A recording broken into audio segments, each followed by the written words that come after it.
as I sit here with my tea. Has anybody tried either of the coffees coming from the 2 senior centers?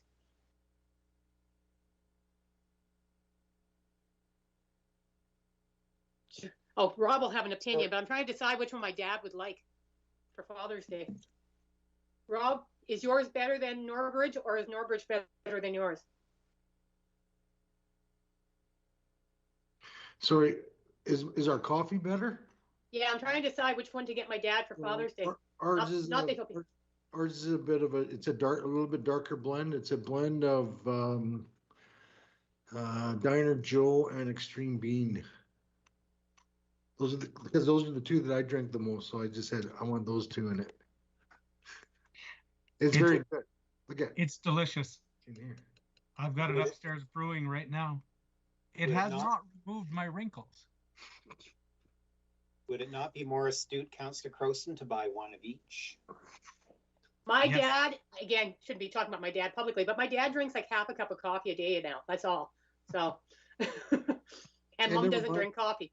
No one asked you, Kaufman. Okay, I'll mute. Thank you. So I really am looking for which one he might enjoy better. Yeah. And since I don't drink coffee, what would I know? I'm not sure. What is the Norbridge blend? LSU is fairly powerful. Yeah, theirs is a bit milder. Yeah. And I love the titles. Get Off of My Lawn. Yeah, Tony came up with that. Nice.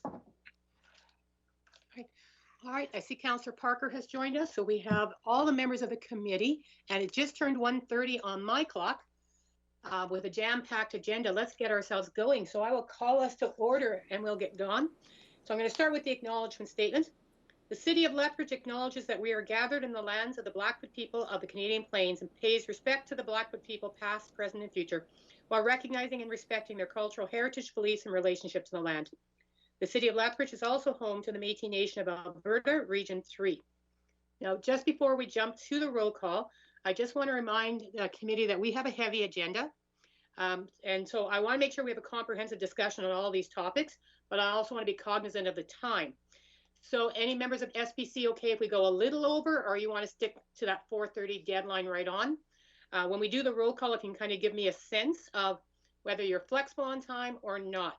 So I'll hand it to Mr. Westerson to do the roll call and to get us going there. And like I said, if you can just give us a sense of if your time is flexible at 4:30.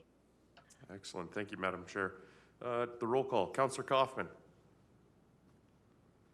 Present, and I have nothing till 1:30 tomorrow, so I'm good.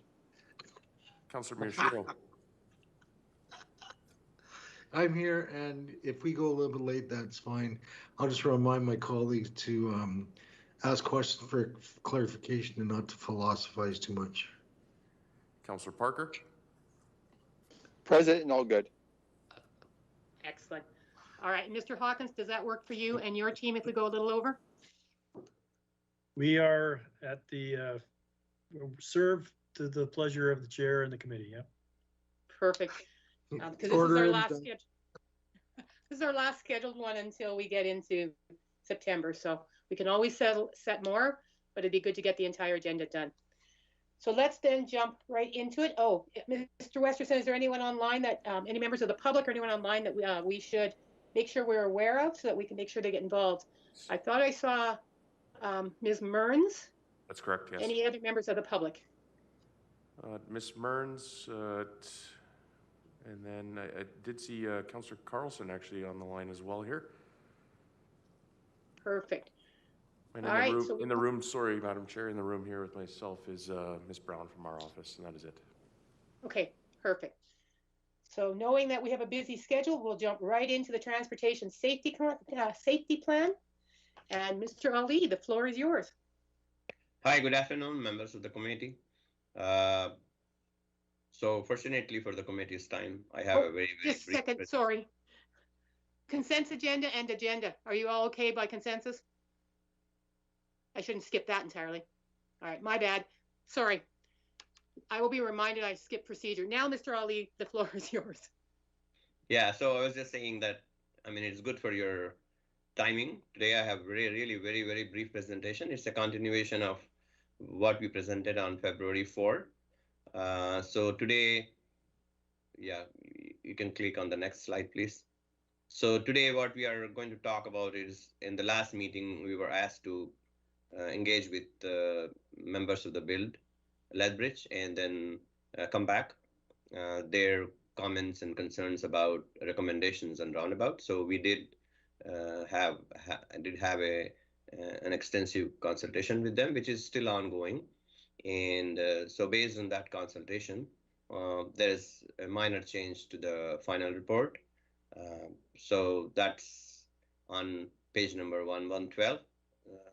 The next slide, please. So what we have done is so this is too small. The CPU probably can see in your notes.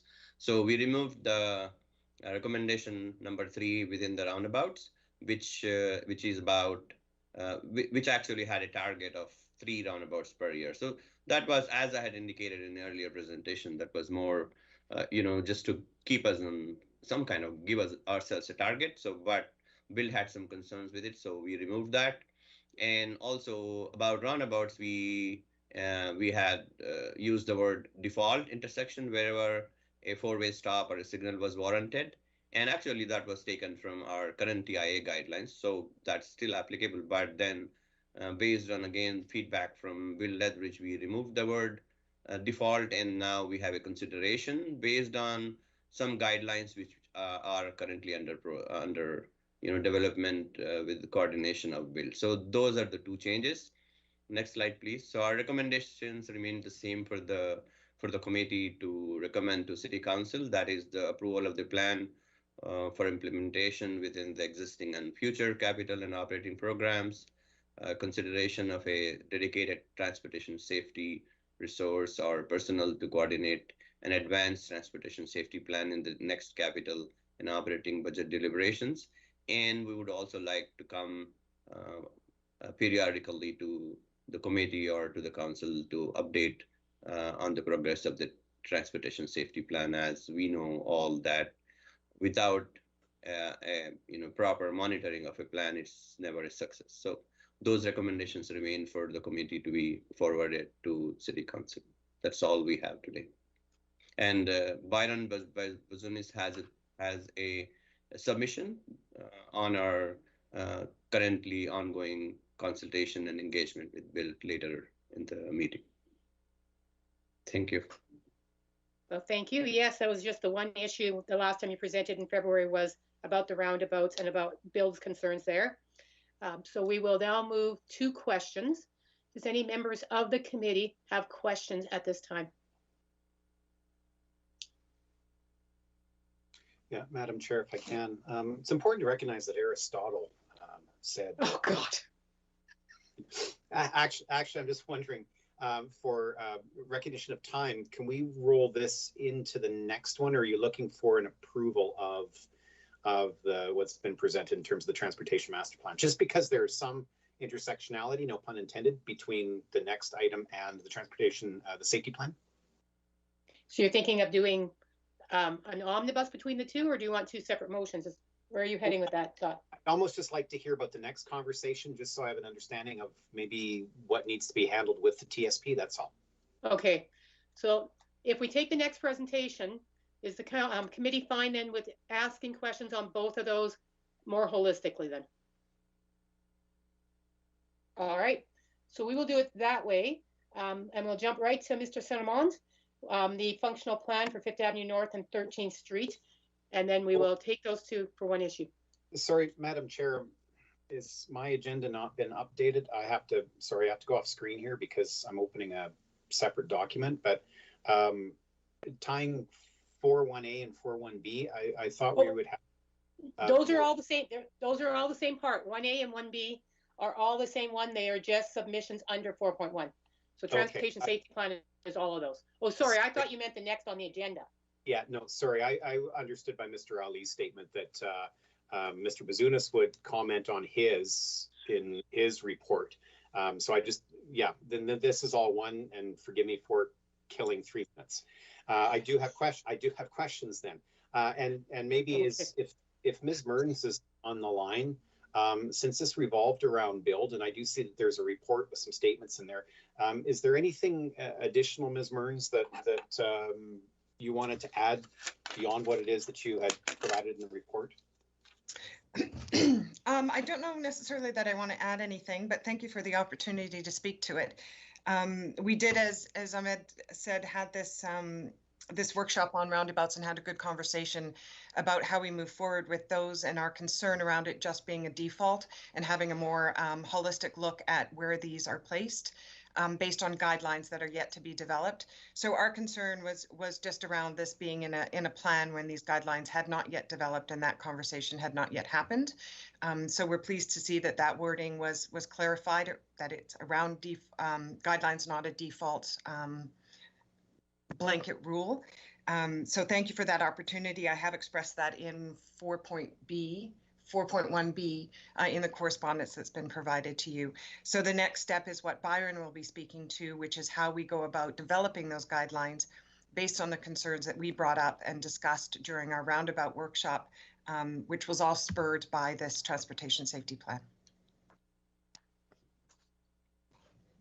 Thank you. I see Mr. Hawkins, his hand if I can. Yeah, just, I think it might be useful, Councillor Kaufman, just to have Byron speak very briefly to item 5.1, the submission that's included. He doesn't have a formal presentation, but he can speak to what the next steps are, which is, I think, was your point. It was, you know, we have the safety plan, but there is some additional work contemplated now and additional collaboration with Bill that's described in his submission. So yeah, if you'd indulge Byron, he could just describe those next steps. All right, I'm on here. I'm just trying to get the agenda so I can refer to my notes. So You don't have it memorized? There's just, yes. So as part of the sort of ongoing work we've been doing with Build, they have 4 major areas where they'd like to discuss in terms of standards, and those are roundabouts, arterial road widths.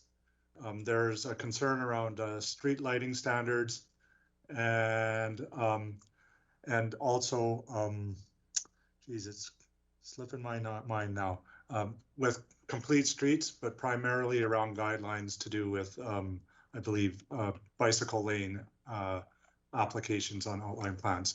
So as part of that, we had decided to work on roundabouts as the first group of things that we would work on. We have actually an action plan over the coming year to address each of those 4 concerns, and we've started with roundabouts.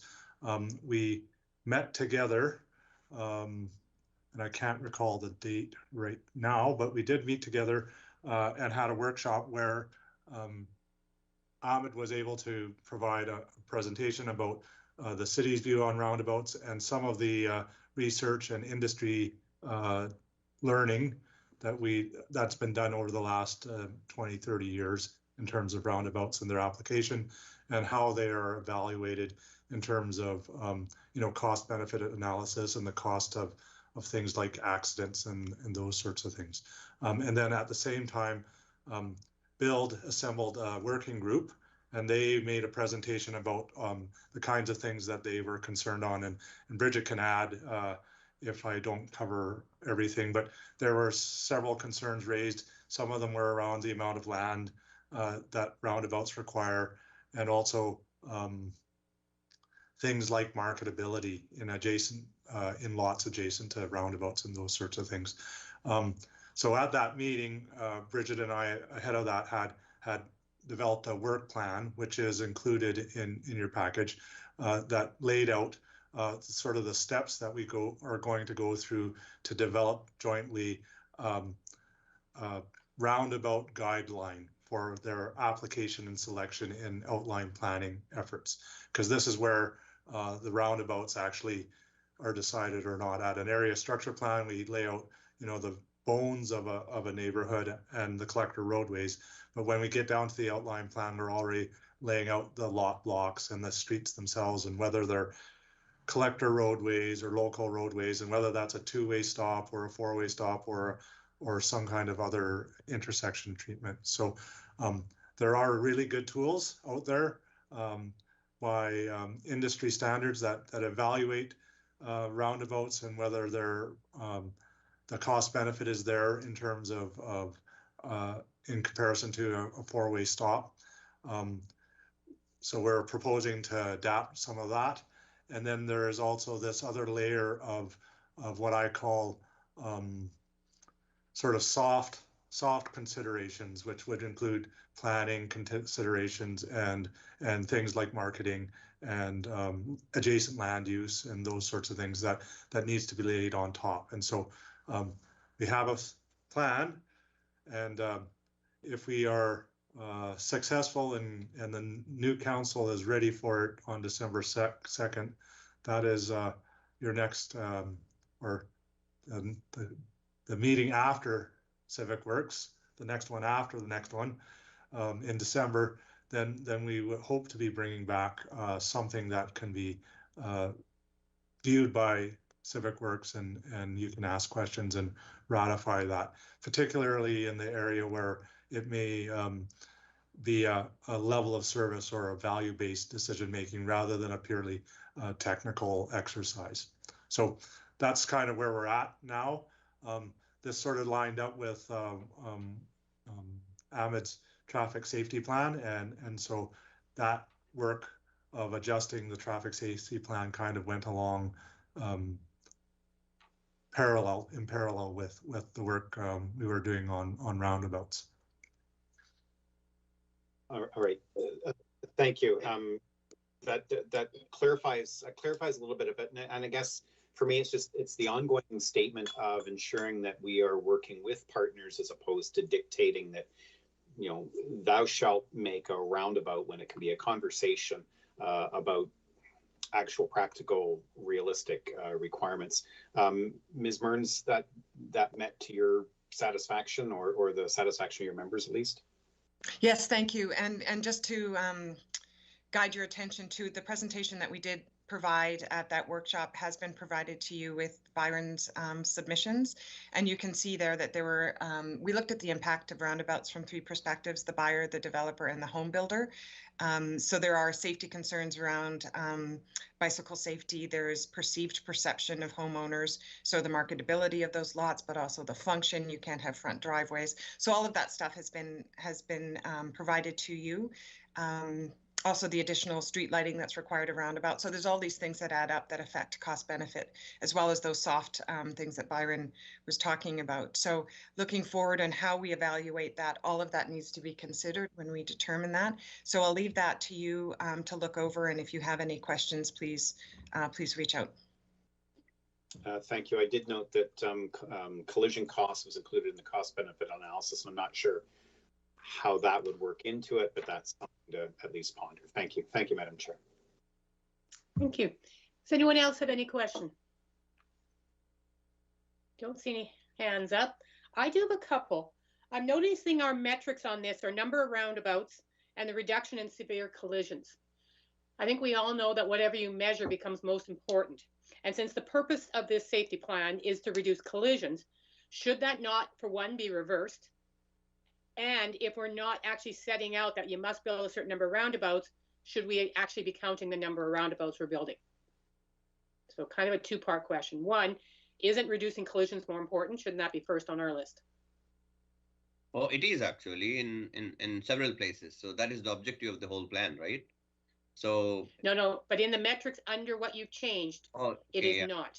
It is just a simple switch. But again, when we pass this on to a future council, whatever comes first in that list is going to be seen as more important. That's just how the brain works.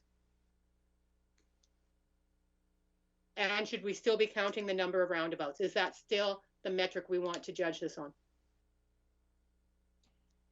So we have from the metrics.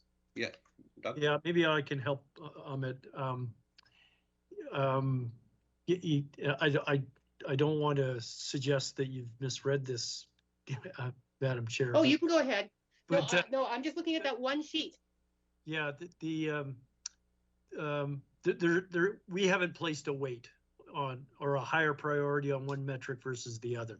Even though No, I'm not saying you have. I'm saying that if this is adopted by council and goes to a future council, right. they will judge it based on that. It's a simple switch.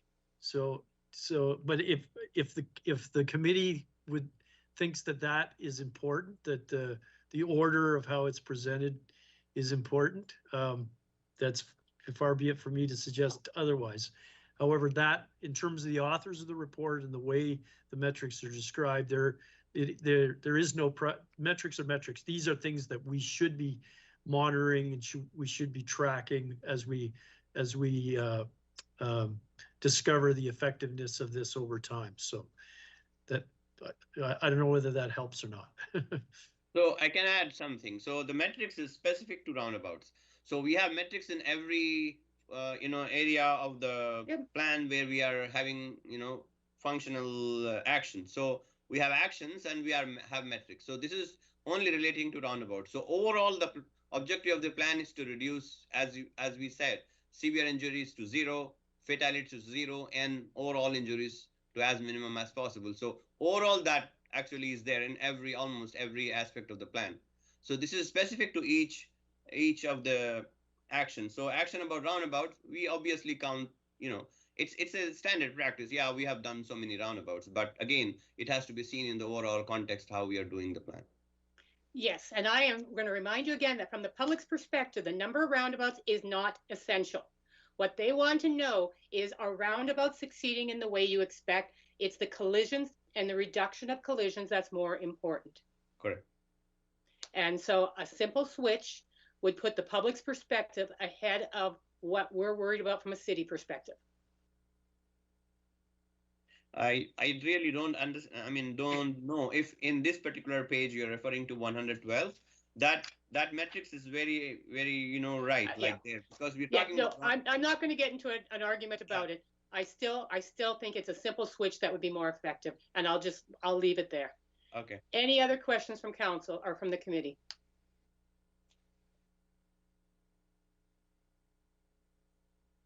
All right. So the recommendation in front of us is to forward this to council with a recommendation that it be adopted by council. So we're referring it for approval with a provision of annual updates and an implementation within this budget cycle under operating and capital. Anything future would go to future CIPs, etc. That is the recommended. How does the committee feel about it?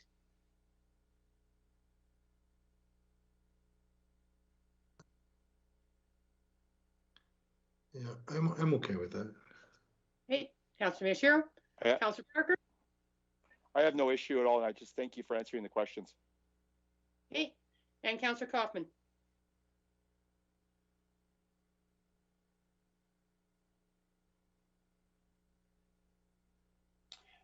Yes, as long as it's understood that the guideline creation is a conversation and not an imposition of what it is that we're trying to achieve purely without input and dialogue between ourselves and all of our community partners. Yeah. Yes, and that is one of the difficulties. We're only actually sending the safety plan on. The thing that Mr. Bazunas was discussing, which is a guideline, has no actual standing at our council level, right? It is at the staff and at that level. So it's not a plan, it's not a bylaw, etc. So it's sort of ambiguous. All we'll be doing later is receiving that one for information.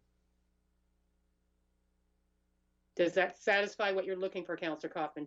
Or do you want the two linked somehow in a different way?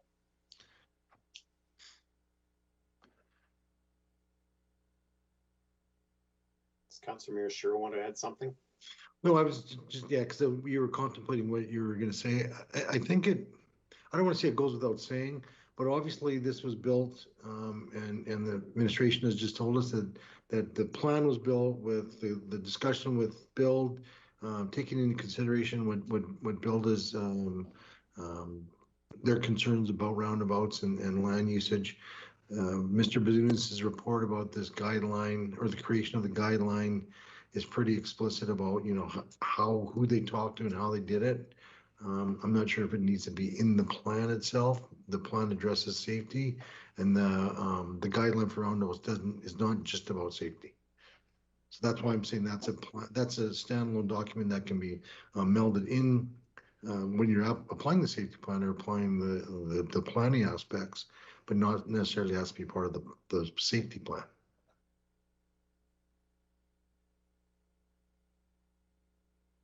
Okay, as long as everybody's in agreement on that. All right. All in favor of the motion as discussed and presented? It was the recommendation. Anyone opposed? Excellent. Thank you all. We will finish up then on 4.1 and move to 4.2, which is 5th Avenue North, 13th Street Functional Planning and Design. Mr. Sonamont, that one is yours.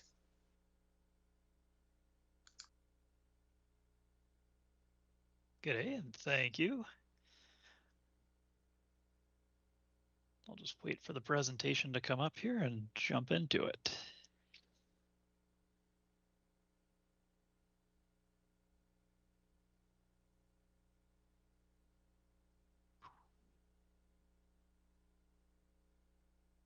All right.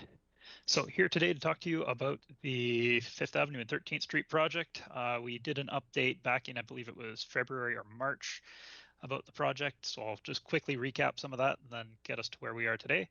So the project involved 13th Street from end to end and most of 5th Avenue North. Next slide. At the beginning of the project, we did an opportunities and challenges workshop with the community, identified a number of opportunities and challenges along the corridors, and really got to get some information and some depth of understanding about the corridors where we're working in. Next slide, please. After we figured out some of those challenges and opportunities, we developed a ton of options and brought them forward to the public to have a look at and ask the community what they thought. Next slide, please. Did that in a number of different ways, having pop-up booths at hurricanes games, farmers markets, various internal stakeholder meetings, community conversations event, and a few other engagement techniques as well, including online surveys. Next slide, please. And we finally got it down to 3 options. We had the complete streets option, which narrowed down the 4-lane parts of 13th Street into a 3-lane section where we had some left turn lanes installed and put in some protected cycling infrastructure along both sides of the road on 13th Street and along 5th Avenue with some multi-use pathways through the industrial area. We also had an option for parallel bike boulevards, which would have the cycling infrastructure located a block away and just have some minor updates, modifications, and safety improvements along the corridors. And we, of course, had the do nothing option. Next slide, please. And then we also looked at the 16th Avenue intersections of 13th Street and Scenic Drive. They are 2 closely spaced intersections, and there's some operational issues and safety concerns in the area. So we looked at either putting a signal at the end of 13th Street on 16th Avenue or putting a roundabout there and making modifications to the Scenic Drive intersection to improve operations and safety. Next slide, please. We went out to the public and asked them what they thought of these 3 options, and we didn't get a lot of great guidance there. A lot of the opinions was fairly evenly split between the complete streets options, the bike boulevard options, and the do nothing options. There was a little bit of preference for the traffic signal at 16th Avenue and 13th Street compared to the roundabout. But if we go to the next slide, it was a pretty small difference in those that opinion. Then we went to the multiple accounts evaluation. This is where we really started looking at the technical details.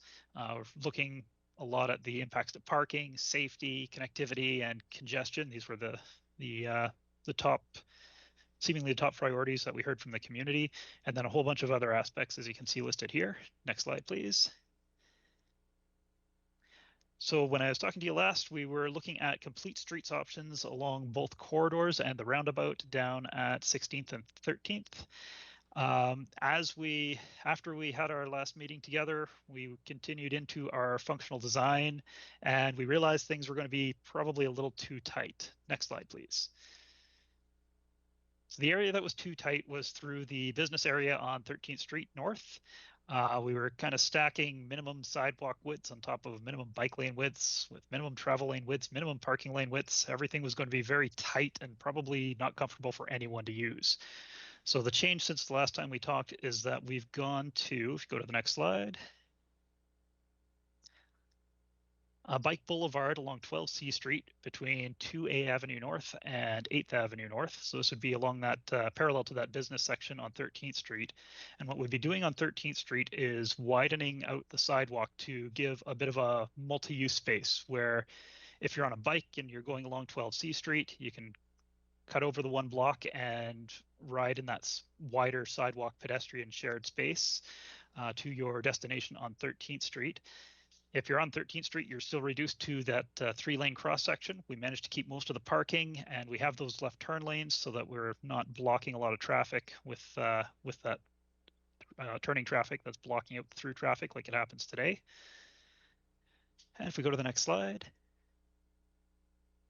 And then we'd continue with the complete streets for the rest of 5th Avenue and for 13th Street.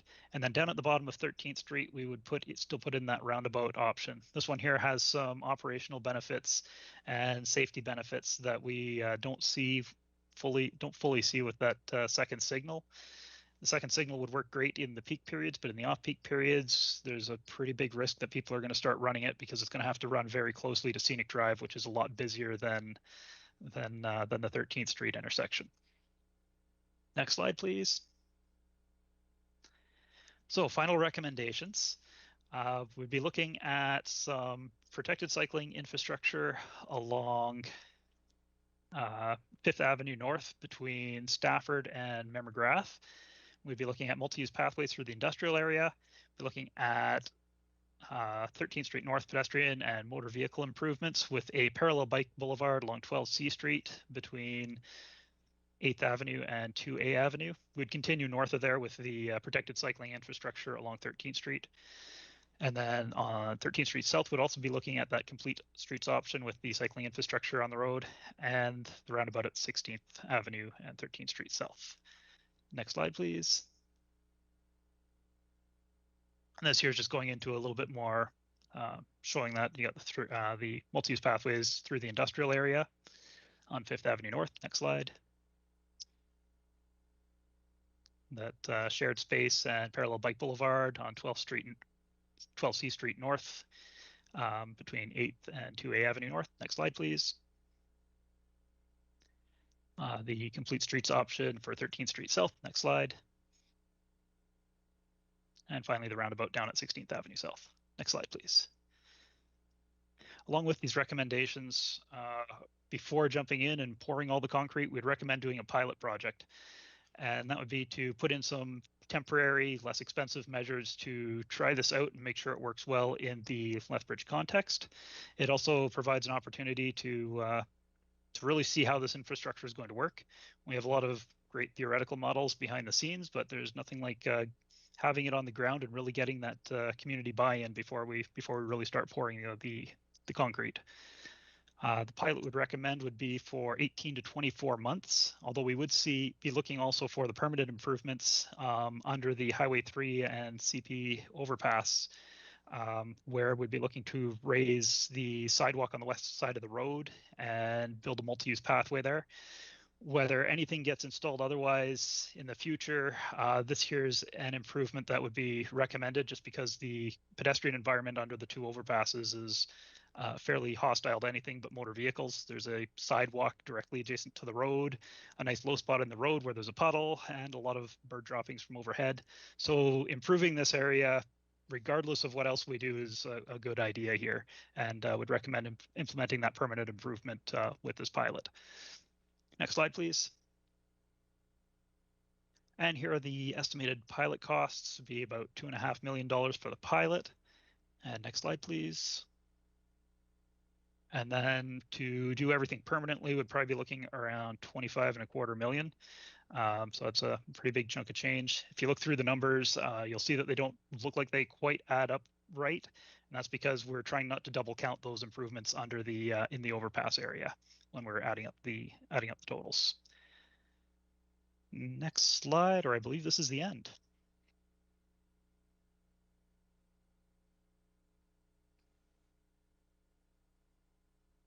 All right, well, thank you very much. I see I already have some hands up.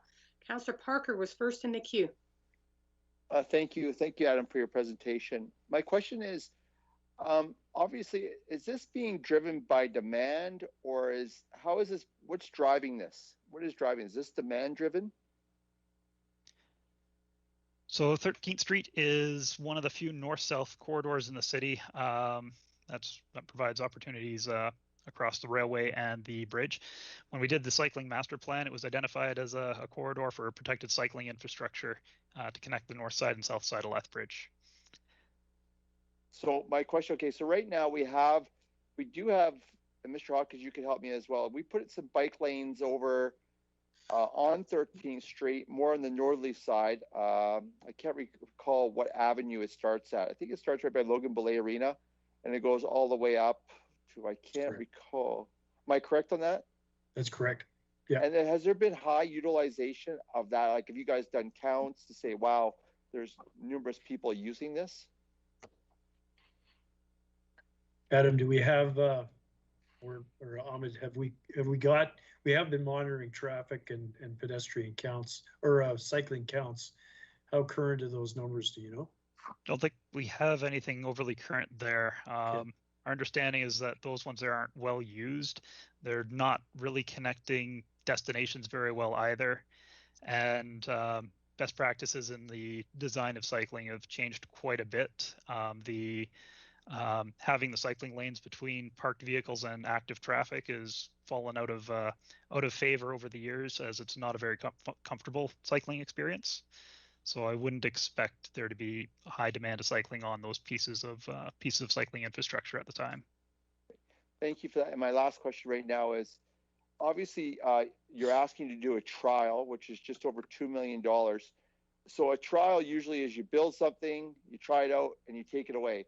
In this case, a trial really is, we're going to be doing something no matter what, and it's going to be there permanently after the fact. Am I correct?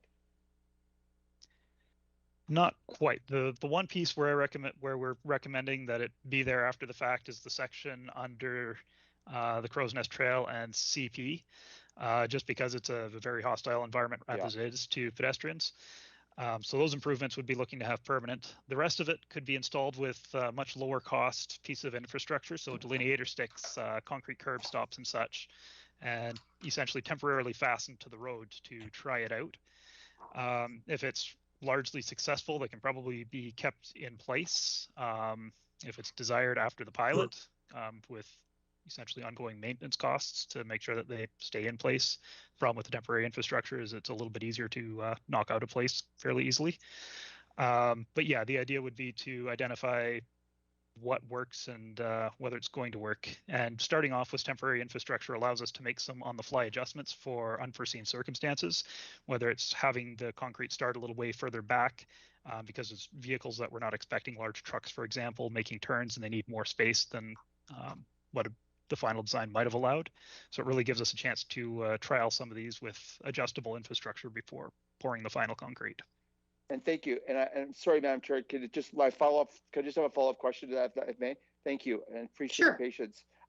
What is success defined as? What do you define success as? Is like, wow, this was a great idea, or wow, this didn't really work out the way. What measurable are you using? So that's something we'd have to design if we started to look at going forward with the pilot, is exactly what measurables to take into account and what we would consider success here in Lethbridge. Some common pieces are community acceptance, number of people using the cycling infrastructure, satisfaction with the infrastructure, whether it's the wider sidewalks and businesses liking that, or the cycling infrastructure and people are comfortable on their bikes. There's a lot of different measures that could be taken into account and would have to be selected as part of the pilot project. Thank you. Thank you, Madam Chair. Thank you. Next hand up is Councillor Kaufman. Thank you, Madam Chair. Thank you, Mr. Senema, for all the work on this. Just regarding the pilot, the intent is to pilot as much of this as possible in one section, correct? So the challenge that lies with the cycling infrastructure, if it's not connected to something that already exists, the usability or the functionality of it as a cyclist doesn't exist with it either. If it's sort of a gap measure, to get you from nowhere to nowhere. And I don't say that in a facetious or a negative way, but it's not part of an existing infrastructure or connected network. It's going to have very poor results. How are you going to address how you test or pilot the cycle infrastructure if it's just sort of sitting out in the middle of nowhere? So the pilot costs that are shown here are for piloting both corridors in their entirety. The idea with this is that we would connect as many destinations as possible, everything along 13th Street, from 13th Street North down to 13th Street South, a couple blocks away from the hospital, and 5th Avenue North. So your 13th Street network would connect to both 5th Avenue North, which would bring you into the industrial area, or over close to the industrial area. Sorry, it does not include the multi-use pathways in the industrial area, and it would also connect to 7th Avenue South, Pike Boulevard. Okay. So when I looked at map 7, which has the pilot area, it's just a bunch of dots. And I didn't know if you were just picking a block or 2 blocks or something in that. You're saying that would actually be the entire block or the entire pilot area? Yes. Okay. Thank you, Madam Chair. All right, Councilor Miyashiro. Great, thank you very much. Thank you for that, Mr. San Juan, for that presentation.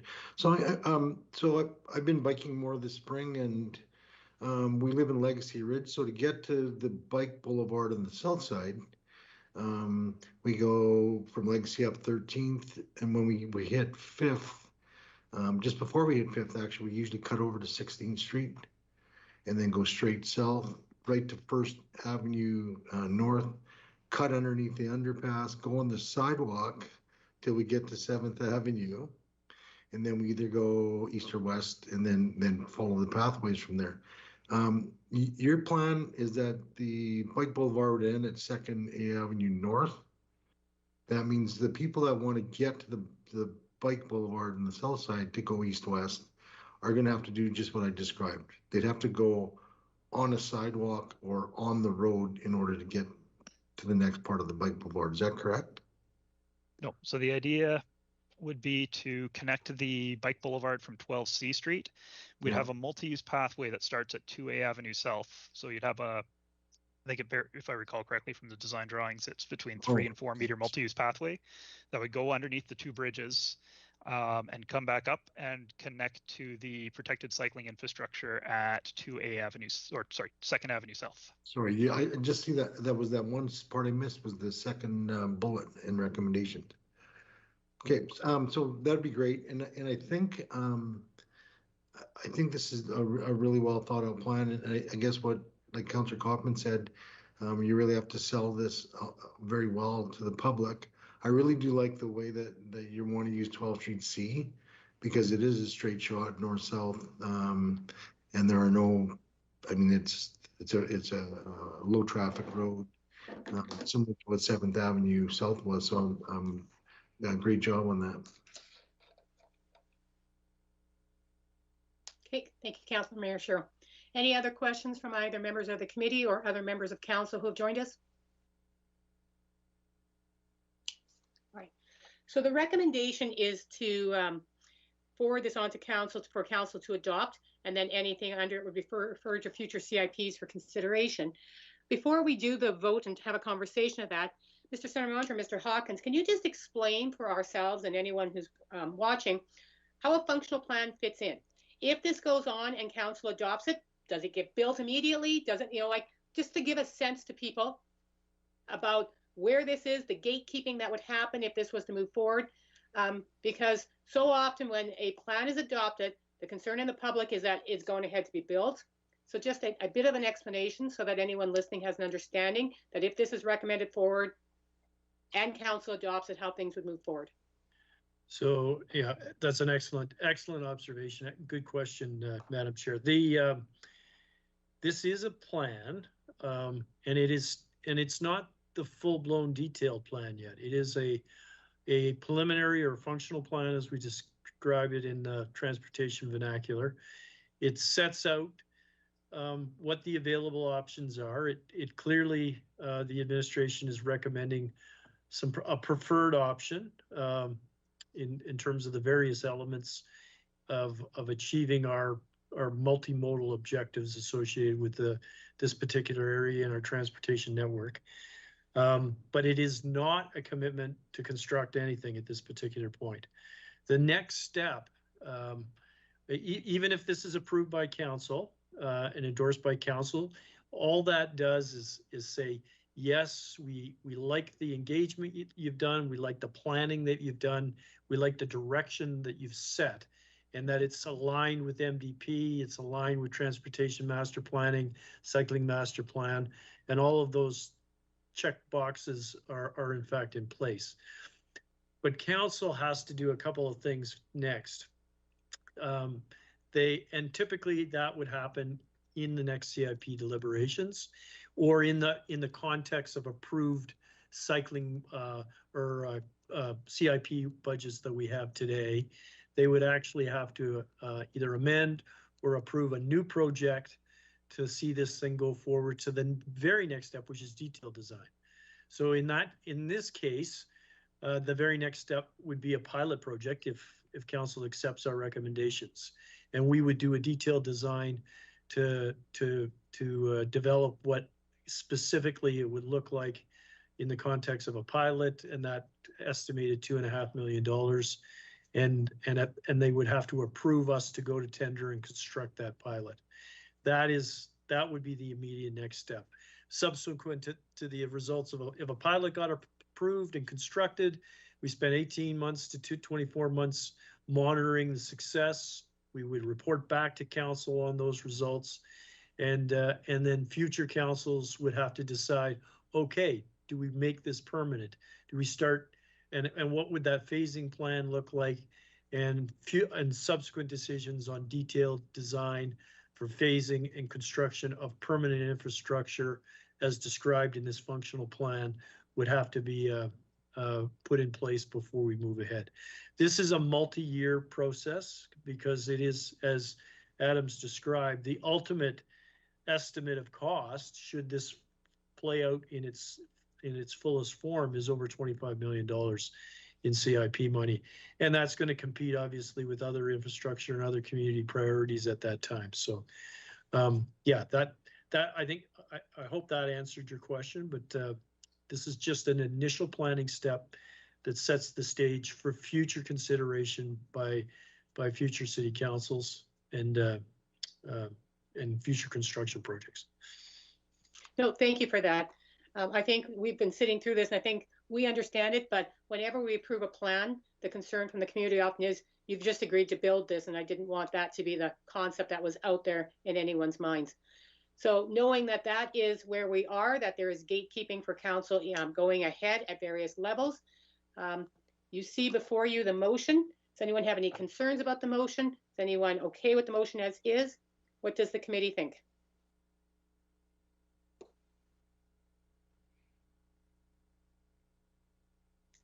Nobody's thinking anything. I'm seeing some nods though. Okay, Councillor Parker, are you okay with this as well? I'm fine with it, and I appreciate the question because I thought we were already going to those next few stages. So I'm glad to see there's that consultation and there's a few checkpoints in between. So thank you for the question, and I'm encouraged by it. Yeah, to me this is just the best possible idea coming from staff, but at this point it's just an idea, and it would have to be decided later if to implement or not. So based on that, by consensus, I think we will adopt the motion. All right, excellent. So we move now to 4.3 on our agenda, which is Mr. Sanchez, who will be talking about waste collection efficiencies, cart relocation project update. Mr. Sanchez, the floor is yours. Thank you, Madam Chair and member of the committee. Just gonna wait a sec for the presentation, the PowerPoint to be up.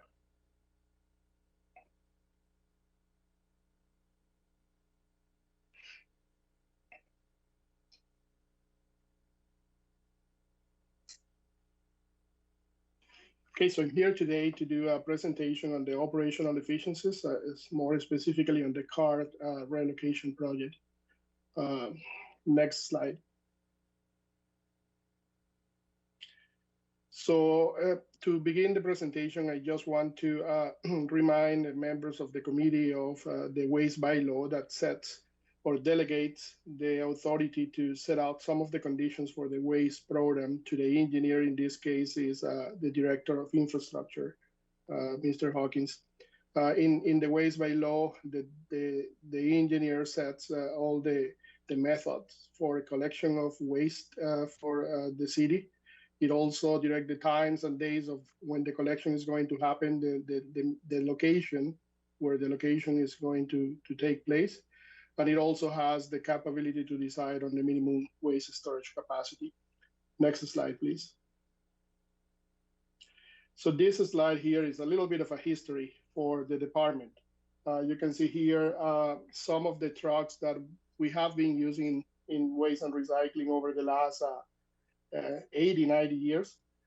From the first one, where we just had in 1920, the first collection truck, to the iteration of over the time on the different sizes. You can see how the trucks are getting bigger and bigger over the time, and also the method of collection is being different. Like in 1990, it used to be manual collection, what we call the pitch-in. And then in the mid-2000s, we started with the automated collection until the 2010, when we got the current model of trucks that we use today. Next slide, please. Here you have an overview of the sizes again to compare those trucks. We went from trucks that had a capacity of 5,000 kilograms, and we used 3 operators, to the current system where we can have a capacity of 10,000 kilograms, and we only use 1 operator. Trucks are longer and wider, but they allowed us to be more efficient when we are doing the collection of the waste at the curb or at the lanes. Next slide, please. Again, a little bit of background. We started automated collection in a citywide implementation in 2009. We started in 2006, and we tested it out for a couple of years before we went to citywide implementation. In 2015, Council approved the waste diversion strategy, and in 2016, we had the approval for the curbside recycling, which was finally implemented in 2019. At that time, the households per route count per truck was between 889 to 916 households per truck. Next slide, please.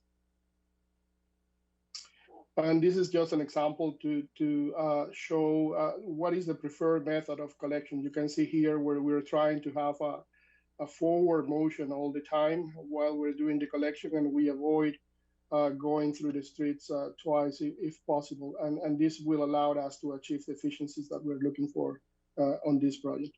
Next slide. Here, I just want to give you an overview of the last 10 years in terms of incidents that we have had both in the lanes and the front. And you can see here that lanes in the last 10 years, we have had 85 incidents, and in the front, 31.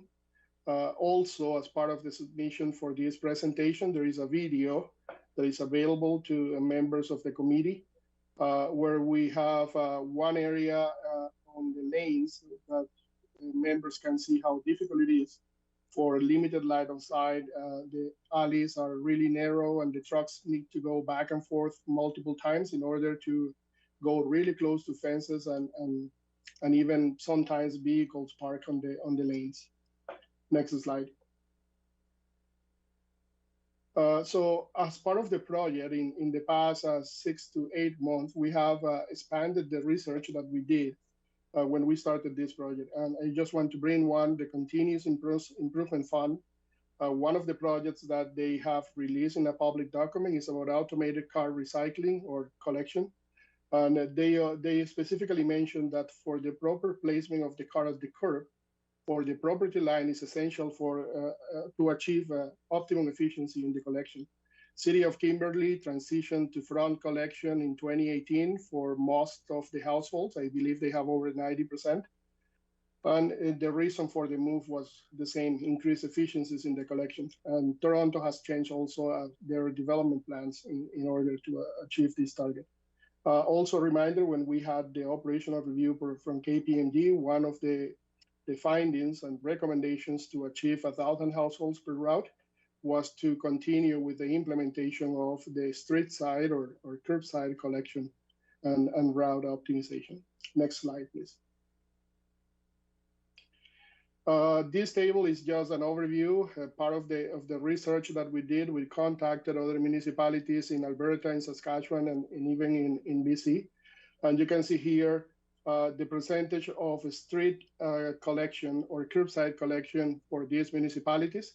On an average, when we put all of those municipalities together, for them, 79% of the collection is happening on the street or at the front, and 21% is happening on the lanes or the alleys as a best practice. Next slide, please. So with this in mind, we started the project in 2017, and at the time, this is a picture of the baseline when we started the project. We had roughly 51% of the collections were completed in the lanes, and 49 was in the front. The average households per truck were between 800 and 850, and we have somewhere between 23 to 26 seconds per household. That was the time that it takes from house to house in order to do the collection. Next slide, please. So considering those details, and considering that we want to achieve safe driving practices and the number of incidents that we have, we started the project in 2017 to achieve 75% of collections completing at the curb or on the street side. Next slide. While doing this assessment, we develop a criteria in order to evaluate when are we doing the move or which side of the collection is safer and is more efficient. And this criteria starts evaluating the customer convenience. If there are permanent obstructions or there are retaining walls or is practically not doable or feasible for residents to have front collection, the assessment determines that we're not moving that area. And we also assess conditions in the lanes and the front, and the criteria that we have on this slide has some samples of it. What are we looking for when we do the evaluation? Next slide. This table here, again, since 2017, it has all the areas that has been or have been assessed in the city. You can see that we have done roughly 7,800 assessments or households has been assessed, and we have only moved 4,100, over 4,100, is roughly 50%. Again, not all households in the city were assessed, only those ones where we have a history of lane incidents or snow drift issues, or there were other considerations from the drivers in terms of efficiencies and for the collections.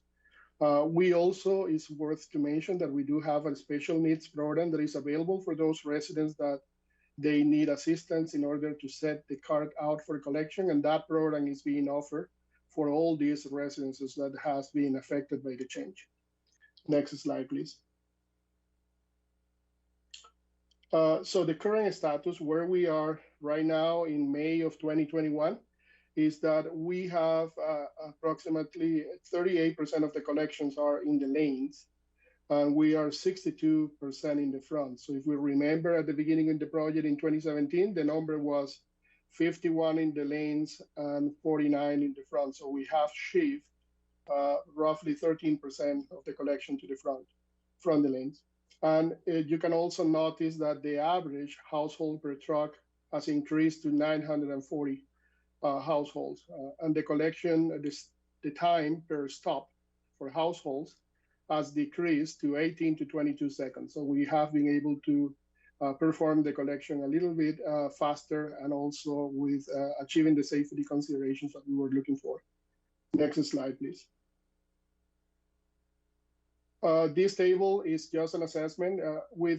Over the last 2-3 years, we have been implementing the RFID system with a software called FleetMind.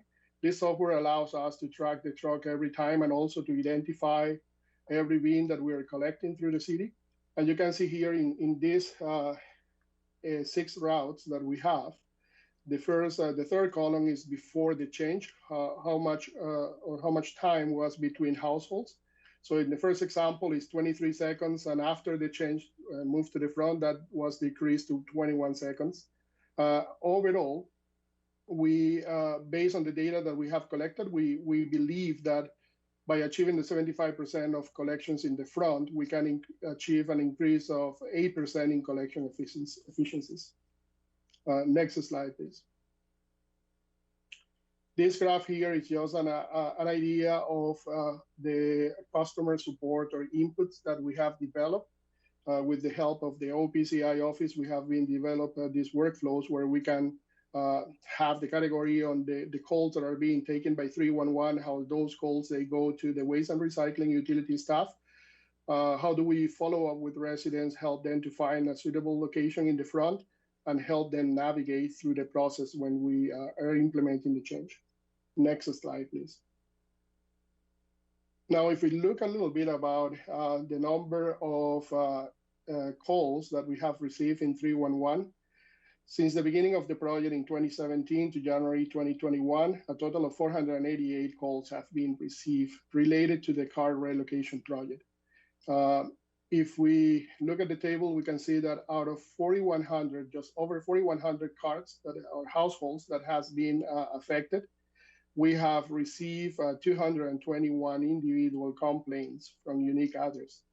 So again, that represents 5% of the households that have been affected have been or have submitted a request to 311 with a complaint about the change. Next slide, please.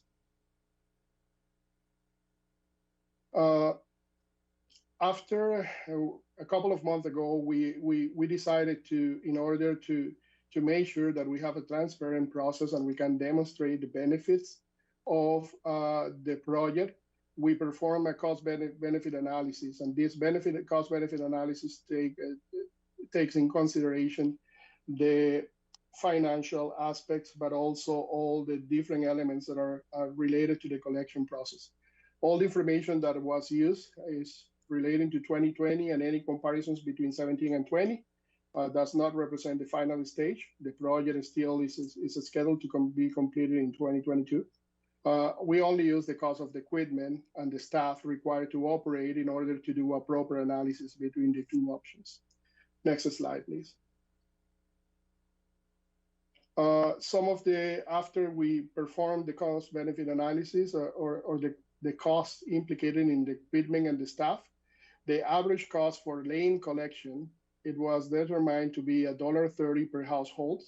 And those are for routes containing between 800 and 850 carts per truck.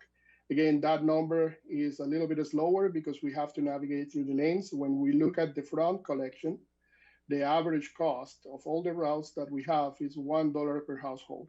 And with the front collection, we are able to achieve in some of the routes that we have changed, somewhere between 1,000 and 1,100 carts per route.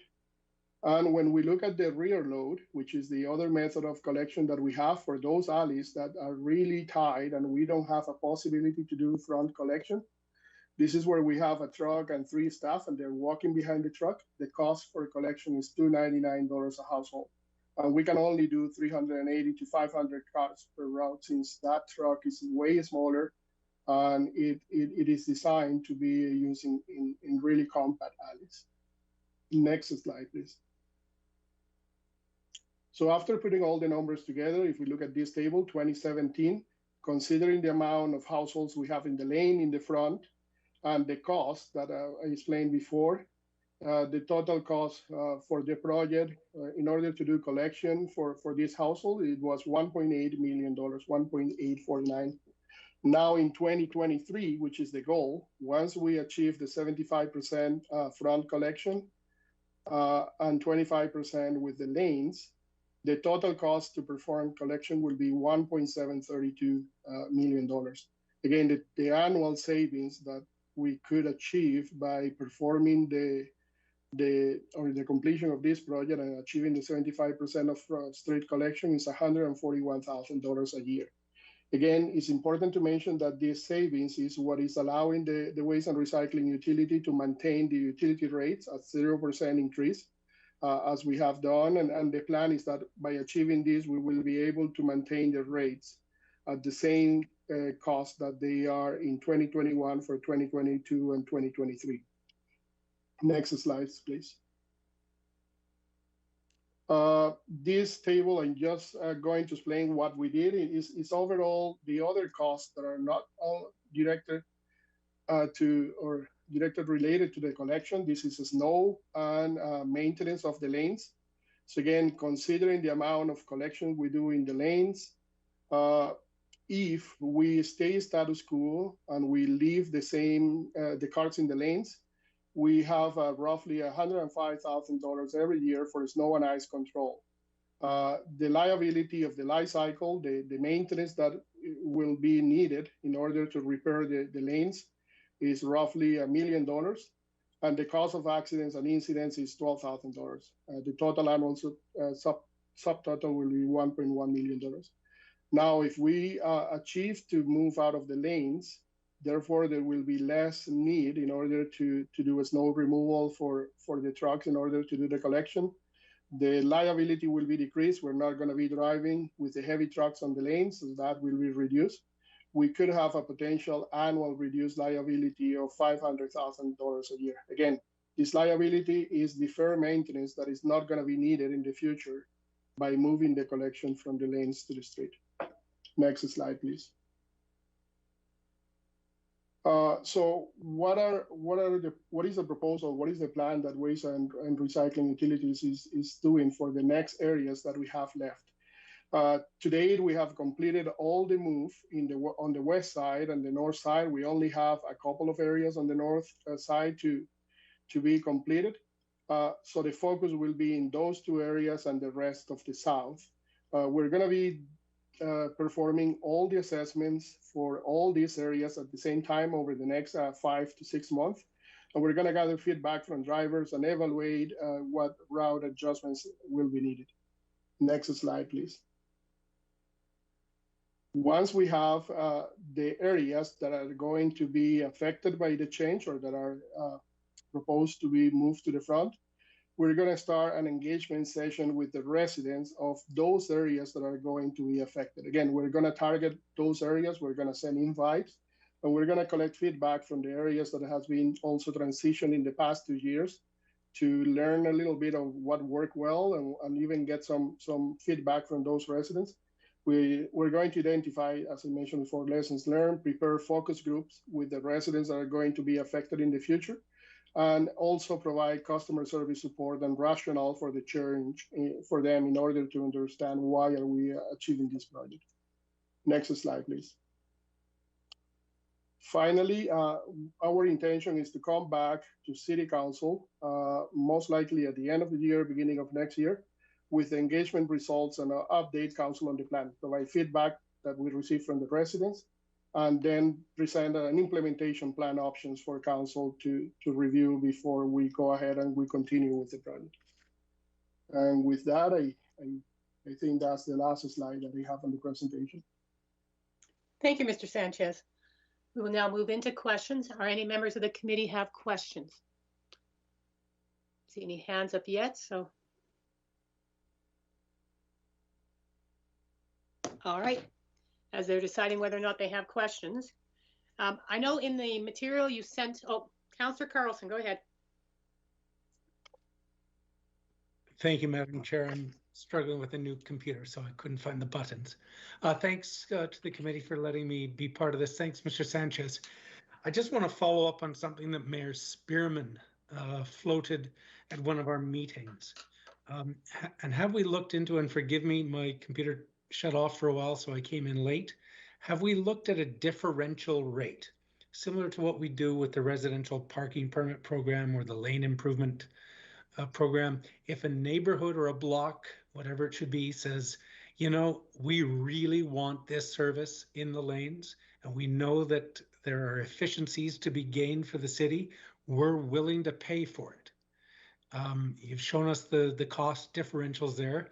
If we flowed that through to neighborhoods and said, you guys can keep it in the back if you really, really want it, but it does mean an extra $2 a month or whatever it is on your bill to cover the cost. Has that been looked at all?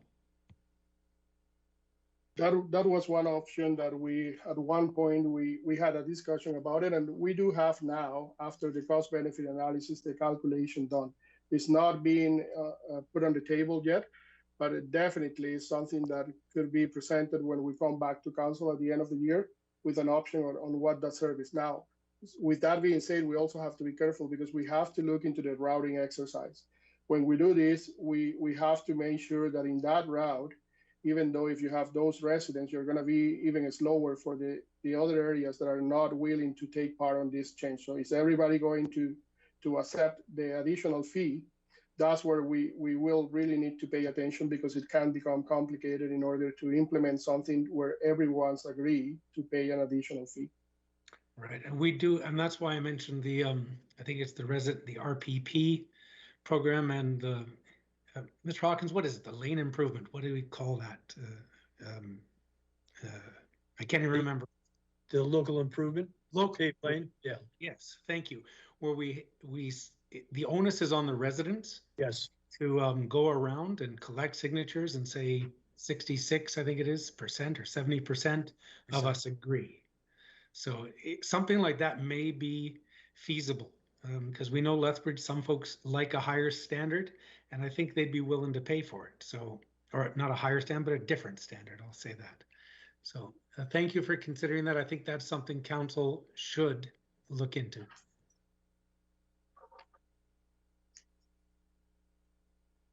And thank you, Madam Chair.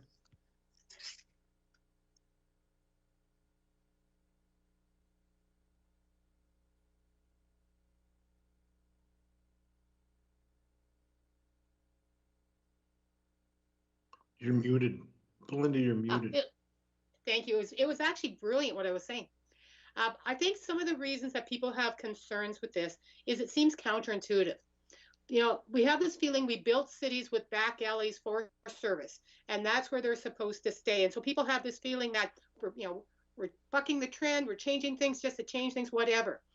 I know a couple of years ago when we were first looking at this, then City Manager Bram Strain went on a ride along and came back with a very different perspective and actually said, you know, this and this to this is why we're doing it. If members of the public had concerns, could they contact you and do a ride along? Again, within the health precautions and safety, but could people do a ride along so that they can actually get a perspective of this different from a presentation, et cetera? Absolutely, and actually to reply to you, with current restriction in COVID, we were not able to do that, but we have told a few residents that we will be more than happy to schedule a ride along. And also the department is looking into, like the video that I just attached to the presentation, we're looking to do more videos like this to showcase what the difficulties are in the lanes, right? And again, I want to make sure people understand that it's not a blanket exercise where everybody will be moved to the front. It's only those areas where it really is really hard to do the collection on the lanes that we're moving to the front. If the collection is when we do that assessment, if the results are the same and it's as difficult as to do the collections in the lanes or the front, we still remain the collection in the lanes, because you're right, that's what the lanes originally were meant to. But what we're trying to achieve here is to be able to deliver the service as efficient as possible, and that's the whole target of this project. But absolutely, again, to answer your question, yes, we will be more than happy to schedule ride-alongs with residents when they need to or they want to see firsthand how the operations is done. Okay, and I mean, I don't think you took this idea somewhere out of the sky. I know in our package there's information, but what other communities in general have done this? Again, just a reminder. What was their experience? Have any reversed it? And what was the experience if they reversed it? So what's the experience of other communities across North America with regards to this? So when we talk to the communities, most of them, they have been able to achieve the change of 75%. There was one in particular that I had a conversation, that is Moose Jaw. So Moose Jaw did a similar exercise as what we did. I believe it was in 2017 as well, they started the process. And originally they had the support from council, they moved to the front, but then there was a big opposition from the residents. I don't remember the number of calls and emails that they received, but at the end of the day, at the end of 2019, they decided to revert the change and they went back to a 40-60 because they didn't want to continue with the project. But for the most part, other communities, I will say the key here is the education. It's like you mentioned before, is showcasing the benefits to the residents. And I can tell you personally, I have been at least 10 times where I have been on the field with the guys. So the process that we have is typically the operation manager is the first point of contact when the residents are not happy. We actually go there and we talk to them and we tell them, explain the reasons. This is why we're doing the change. And we have had a good opportunities where residents, after you explain and show these ideas and the videos, they get it and they try the system. After a few weeks, they are okay. Of course, there are still residents that they will never be happy with the change, and we try to explain the reasons, but it's mostly having all the facts in front of them and being transparent and showing why are we doing the project. That will be key and important. And as long as we can listen and hear to their concern, that's the most important part as well. Councilor Sure. Thank you, Madam Chair. So I'm intrigued by this idea of a ride along. I'm thinking we could build a platform on top of one of the trucks with 4 or 5 seats, sell admission, and just drive people around the city. And then they can get a good close-up look at the garbage being dumped into the waste trucks. What I want to say is I do appreciate, this isn't really a question as much as a comment. I appreciate this the first time I think we've actually seen all factors of why this is a good idea all in one place. It's safer, it's more efficient, and could be more cost effective over time. And I think those are 3 things that if we can keep that messaging up, I believe will convince more and more people. And then the ride along, of course. So thank you. All right. Anyone else have any questions? I believe Councillor Higgin has joined us. Councillor Carlson, Councillor Parker, anyone have any questions that you haven't had a chance to ask on this? I'm good, thank you. All good over here, thank you. Perfect.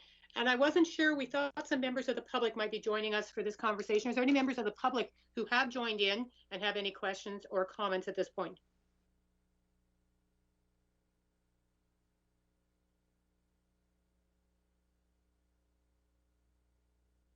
All right. Of course, as an SPC, if anybody does have comments or questions from the public, you're always welcome to join us at an SPC if you are curious and if we can help you answer any of the questions. So this recommendation is that this is essentially for information. As Councillor Mearshore pointed out, we've been trying to wrap our heads around as members of council, why the change, of where we're moving on this. So this is an information session and it's a receive and file essentially. Any members of the committee have any concerns about that motion or anything that you'd like to say with regards to the motion? I do have a question or maybe a suggestion. The video and all that, obviously some members of council are not participating in this. They don't have to participate in this, but is it possible we can send the video to them? Like Councillor Morrow, I think who else is in there? Who else isn't joining us in this meeting? Councillor Campbell, Mayor Spearman, would be. Yeah. I think it'd be a good idea for them to get the video, just have it so they have it for information. Would that be a good suggestion? I see both Mr. Sanchez and Mr. Hawkins are nodding, so I don't think that would be an issue at all to forward that on, either working through Mr. Westerson because he'd have that information as well. But you're right, watching the videos does give a very different perspective. And as we're sitting here talking about this, I have to give kudos to whoever picked up my garbage last week. My alley is blocked because the city's working on the street.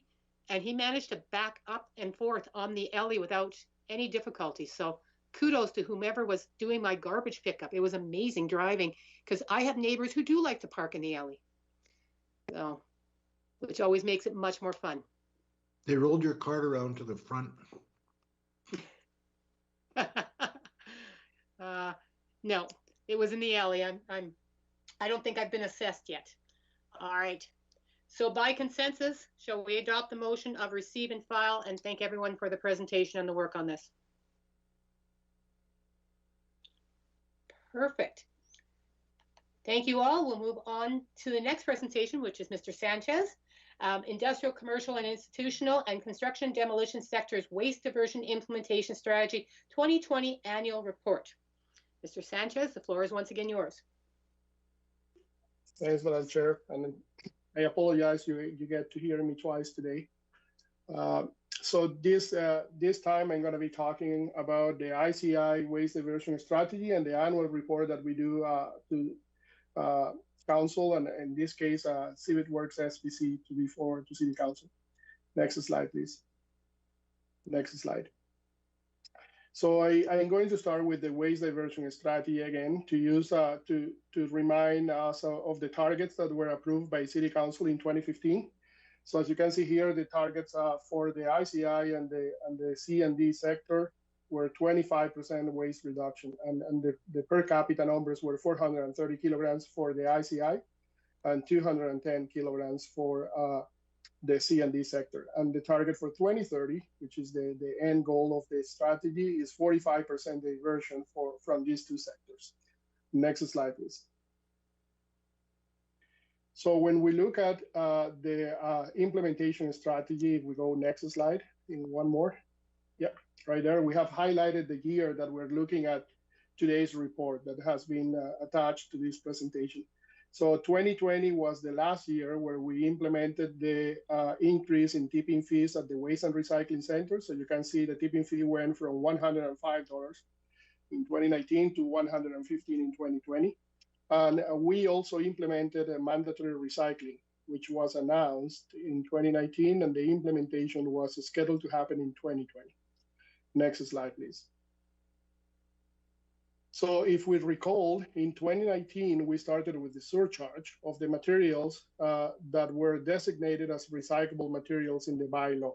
These materials are cardboard, paper, recyclable wood, shingles, scrap metal, drywall, concrete, brick and block, and asphalt pavement. Next slide, please.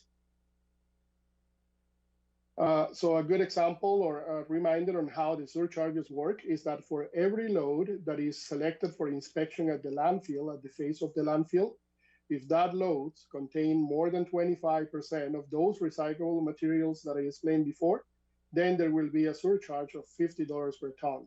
So the example A, let's say we have a load that has 20% of cardboard, 5% of paper, and 20% of wood. That load will be subject to $50 per ton surcharge on the total amount that is being disposed. Now, if we look at the sample B, we have a load that has 10% of drywall, 5% of shingles, 2% of metal, and 1% of paper.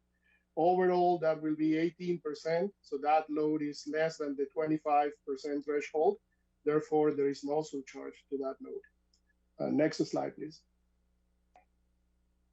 So this picture is an example of one load that was received last year at the Waste and Recycling Center. You can see here that I will say is 90% cardboard, what was dumped at the face of the landfill. So this load will be surcharged with a $50 per ton on top of the $115 tipping fee that we have at the landfill. And the table below gives you a summary of how many inspections we did in 2019 and how many we did in 2020.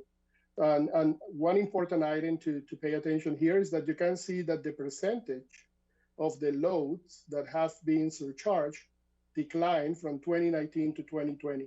Again, that's a good indicator since we are seeing that people are paying more attention and less loads are being surcharged. Therefore, less recyclable materials are going to the landfill. Next slide. This graph will give you an idea of how many inspections we do per month. You can see here we have during April, May, and June, that's when COVID started. So we have a decline where we actually in May, we didn't do any inspections following the health and safety recommendations. But overall, on a regular month, we can see that roughly 250 inspections are being done on loads being deposited at the landfill. Next slide, please. One more. We can probably skip a few times here, two more times. So again, mandatory recycling, it was announced in 2020, last year when we did the update to City Council. We announced that mandatory recycling was going to be in place in 2020. And the waste bylaw was amended in order to include the mandatory recycling elements.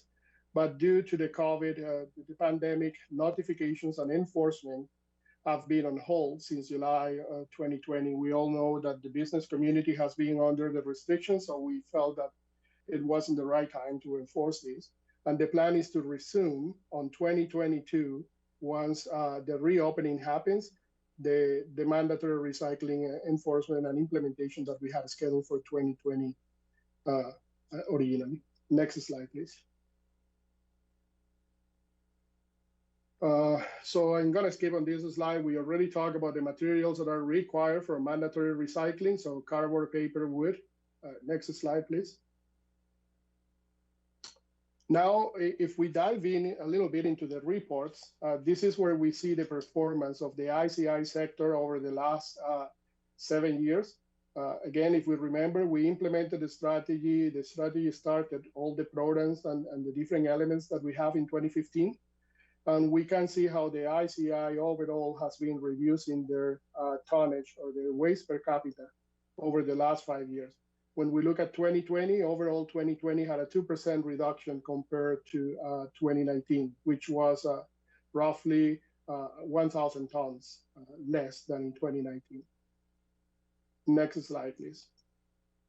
Now, if we look at the C&D sector, this sector continues to demonstrate a significant reduction on the waste disposal since the strategy was implemented in 2015. And we can even see here that the C&D sector has achieved not only the 2021 target that we originally had proposed, but they have also achieved the 2030 target that they have for per capita, waste per capita. And if we look at 2020 had another 3% reduction compared to 2019. Next slide, please. So this is another metric that we did starting last year, and it's also to give council an indication how effective has been the diversion strategy on the C&D sector. So if we look at this graph, the bars are the tons that are being disposed per permit on the ICI, on the C&D sector, sorry, and the line is the number of, sorry, the other way around. Building permits are the number on the bars, and the line is the tons per permit. So we see that in 2015, the building permits were roughly 1,600, but the tons per permit were close to 12 tons per every permit that was released at the city. When we look in 2020, the permits are pretty much on the same number. They are close to 1,500, but the tons per permit declined to 8 tons per permit. So the reduction has been roughly 40% for every permit that we have done for the construction and demolition. They have been able to divert more materials. And this is only happening with working with different stakeholders like Build. They have been very successful implementing a program in place where, depending on the construction, when they're doing new houses and new subdivisions, depending on the stage of the construction, they have a different bin to allow the recycling of different materials. So for example, at the very beginning, when they're doing all the framing and the woodwork, there is a bin to recover all the wood materials. Then when they move to drywall, there is a bin to collect the drywall and send that to the Waste and Recycling Center for recycling. And at the end, when they do all the appliances or all the different elements that come in a box, cardboard and paper, they have a bin where they can actually get that material recycled as well. So again, it's been very successful, and we have to give them kudos for all the work that they have done in that area. Next slide, please. So now if we put together the ICI and the C&D sector and the per capita generation, we can see here that actually in 2020 and 2019, these two sectors together, they have achieved a combined the 2021 target that was approved on the waste diversion strategy. They are still away from the 2030, but overall the strategy has been really successful for these two sectors. Next slide, please. Next slide. The last graph that I have on the presentation, it talks a little bit about, again, the purple bars are the waste in tons for these two sectors together. Again, you can see how this tonnage has been declining, and the line is the recycling that is happening between these two sectors. So the recycling since 2016 has increased roughly on 50% compared to those numbers in 2015. Next slide, please. So what are the next steps that we have according to the waste diversion strategy? That again, we remember that in 2018, we came back to the City Council to update the 5 years strategy in order to revise the targets. There was a correction at the time. And the strategy implemented or having in the schedule to have a mandatory recycling. So we'll continue to monitor this, and the plan is to start enforcing mandatory recycling in January of 2022. We're also going to continue with the consultation with haulers and in other jurisdictions to make sure that we have a data sharing requirement in addition to the bylaw in order to make sure that we get all the details to account for materials that are being diverted at the Waste and Recycling Center that are not from within Lethbridge. And also we are planning to come back to City Council back in the fall to do an update on the waste diversion strategy and review the targets for the ICI and the C&D sectors. Based on the recent achievements, there is an opportunity to revise these targets. Next slide, please. So when we look at 2021 and 2022, the next step that we are going to move forward as we have scheduled in the strategy is with the organics surcharges that will start in 2022. So again, when we updated the strategy in 2018, there was the need for an organic solution to be present in order to start surcharges. And then in 2022, mandatory organics program was going to be required for the ICI sector as well. The surcharges that are being announced this year again will be applicable in 2022. And they are going to start with similarly to what we did for the mandatory recycling and the surcharges for recycling. We're going to do a 6-month grace period where we're going to educate and work with the different stakeholders in order to explain how the program works. And after the 6-month grace period, surcharges are going to be applied. It's going to be on the similar note that what we have for recycling. It's scheduled to be $50 per ton on those loads that they have organics materials and are being disposed at the landfill. Next slide, please. So part of the organics implementation with the surcharges is the ICI organics facility. So the facility has been in design, and there was a tender that was released for the food packager equipment that will be able to process all the materials that are coming from grocery stores or those areas that have packaged food materials. This equipment will be able to separate the packaging from the organics, and then this will be mixed with green waste in the mixer and then placed into the compost bunkers where it's going to be transformed into compost material. The plan for this facility is to be operational on 2022, on January 2022, or beginning of next year, depending on how construction goes, and then be able to start applying the surcharges for the organics material. Next slide, please. Again, part of the work that we're planning to do over the next 6 months is continue with the ICI sector engagement sessions. As council or members of the committee remember, in 2019 and even in 2020 at the beginning of the year before the pandemic started, we had engagement sessions with the stakeholders, ICI sector, the industry, all the business sector in order to get feedback about the implementation of the mandatory recycling. We're going to continue with the outreach and education of this group and help them to continue to be successful in the diversion that they have in place today. And again, we're planning to start the surcharges in January 2022 with a 6-month grace period. I think this is the last slide. Next slide. Yep. So we'll be more than happy to answer any questions you may have.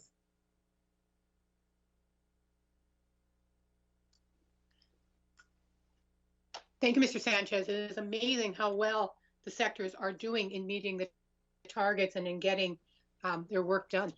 So we'll open it up for questions. Do any members of the committee or any members of council have questions at this point?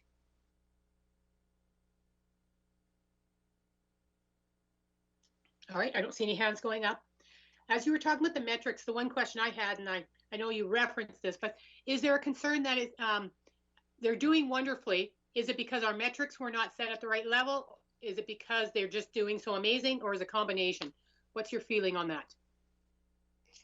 I think it's a combination of both. They have been doing really good. And I will say our metrics, again, we went back to council in 2018 to review the targets because we actually decreased the targets for the C&D sector.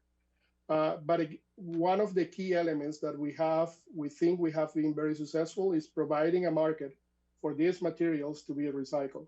Again, when we implement the ICI strategy, we look at Vancouver, we look at the city of Calgary that was implementing this process probably 3-4 years before us. And we talk to them and we use their lessons learned in order to avoid some mistakes and some issues that happen in Calgary. Like, for example, some materials were being diverted, but there was no solution for those materials. So over the last 3-4 years, we have been working with several consultants to develop new ways to recycle the materials. A good example is all the concrete that has been received at the facility was crushed during 2019. And that concrete has been used in regional pathways. It has been used in roads at the Waste and Recycling Center. Instead of using brand new gravel, we are reusing the material. Right now, there is another project that has been really successful. It's with the drywall. We have been able to work with a local farm that is using the drywall as a cattle bedding material. And after that material is being used for a couple of months, then they move all the bedding material into a compost process that they can actually produce their own compost and be applied into canola fields or any other fields that they might be planting or farming. So again, that's an excellent picture of where you can use the materials not only once, but twice and a third time, and then you can also put it back into the soil in order to be recycled. So again, all the different programs that we have being able to achieve with the voluntary programs at the very beginning, then we have the economic incentive by creating a gap. Again, another example that I can give you is shingles. Shingles used to be at $115 a ton. Well, now if you take the time and effort to remove the nails, you only pay $55 a ton. So there you have $50 or $55 savings, immediate savings, just by doing a little bit more work into your efforts. And right now, shingles, the diversions in shingles is over 90%. So more than 90% of the shingles that we receive are being diverted from the landfill. Again, it has been a combination of the effort that has been done and the tremendous work that outreach and education and the stakeholders has put into making this program successful. Yes, certainly we are fortunate in Lethbridge with the community members and the community partners. They have certainly bought into this and have made it even better than anyone could imagine. And it sounds also like some of the ways that, we're finding new ways to use this material. We also always benefit from the post-secondary institutions in this community where there's amazing ideas that come out about, that can take it far beyond anything we could ever imagine. And it's the beauty of this community is that there are many partners to work with and who'll take it further. Yeah. Ms. Burns, I see you're still here. Your sector, of course, is one of the areas of this. Is there anything that you would like to add, or anything you'd like us to know from your perspective on this? Not to put you on the spot, but since you're here.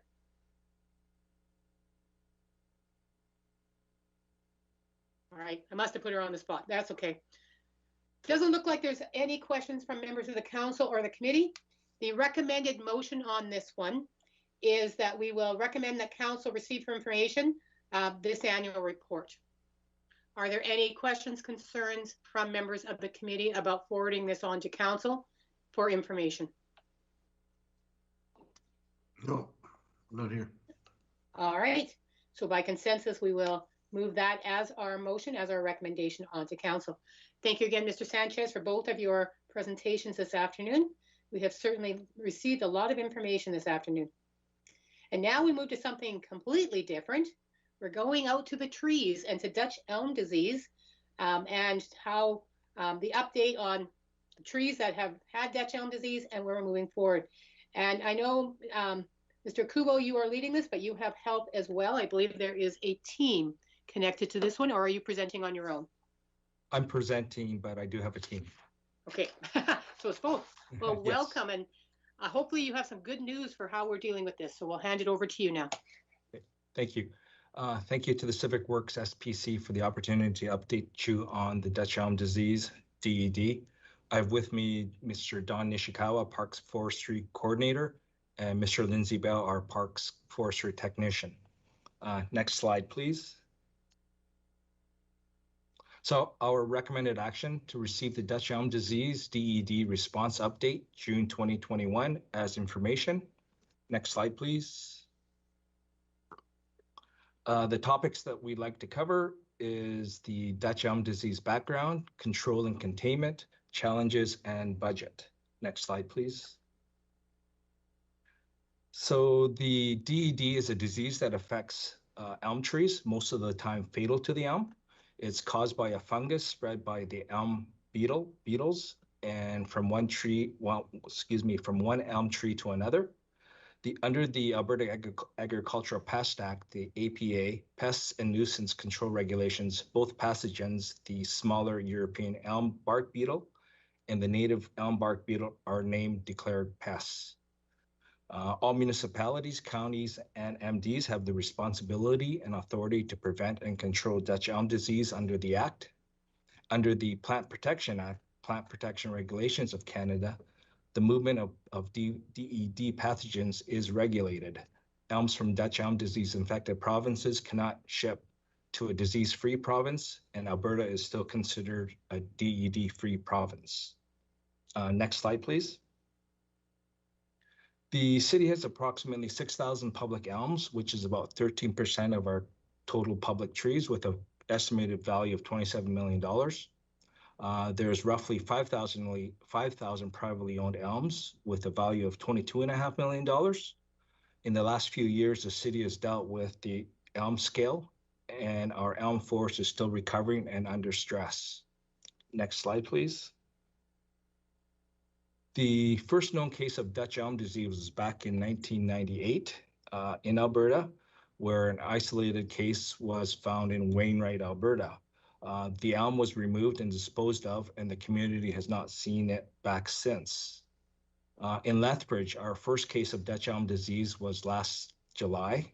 Once it was confirmed, we worked with the Canadian Food Inspection Agency and the province to remove and dispose of the two infected elm.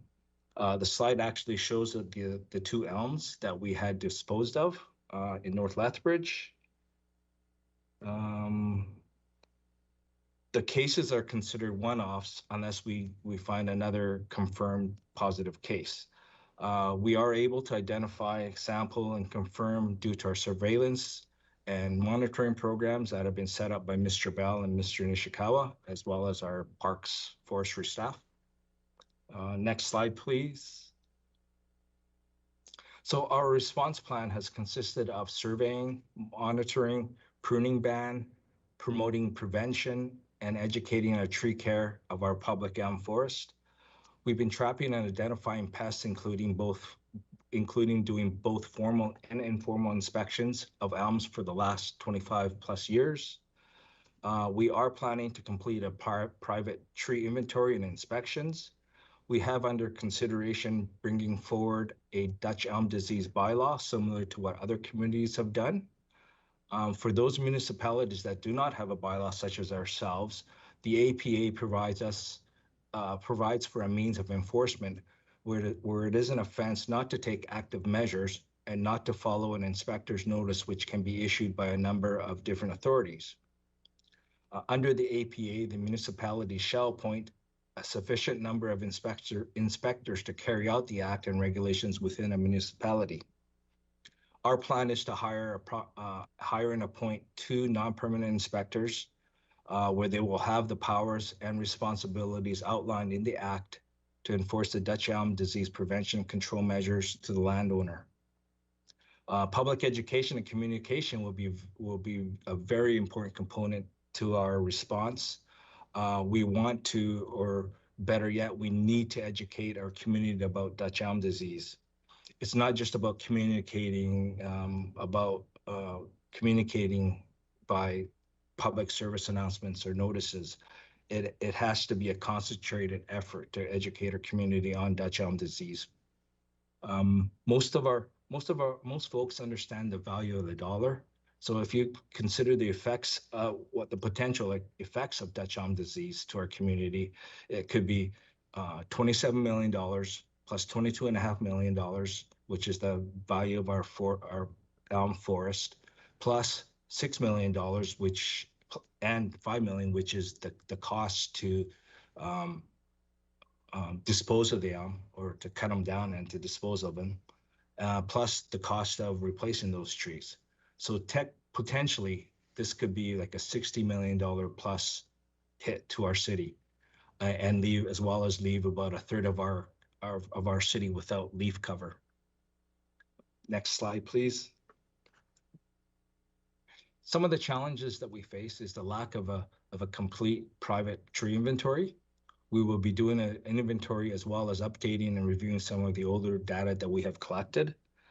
The Act enforcement will also be a challenge. The city's bylaw enforcement group is already challenged, and they do not have the capacity to take this on. So our plan is to set this up under the Parks Department while still utilizing the bylaw enforcement's expertise and assistance when required.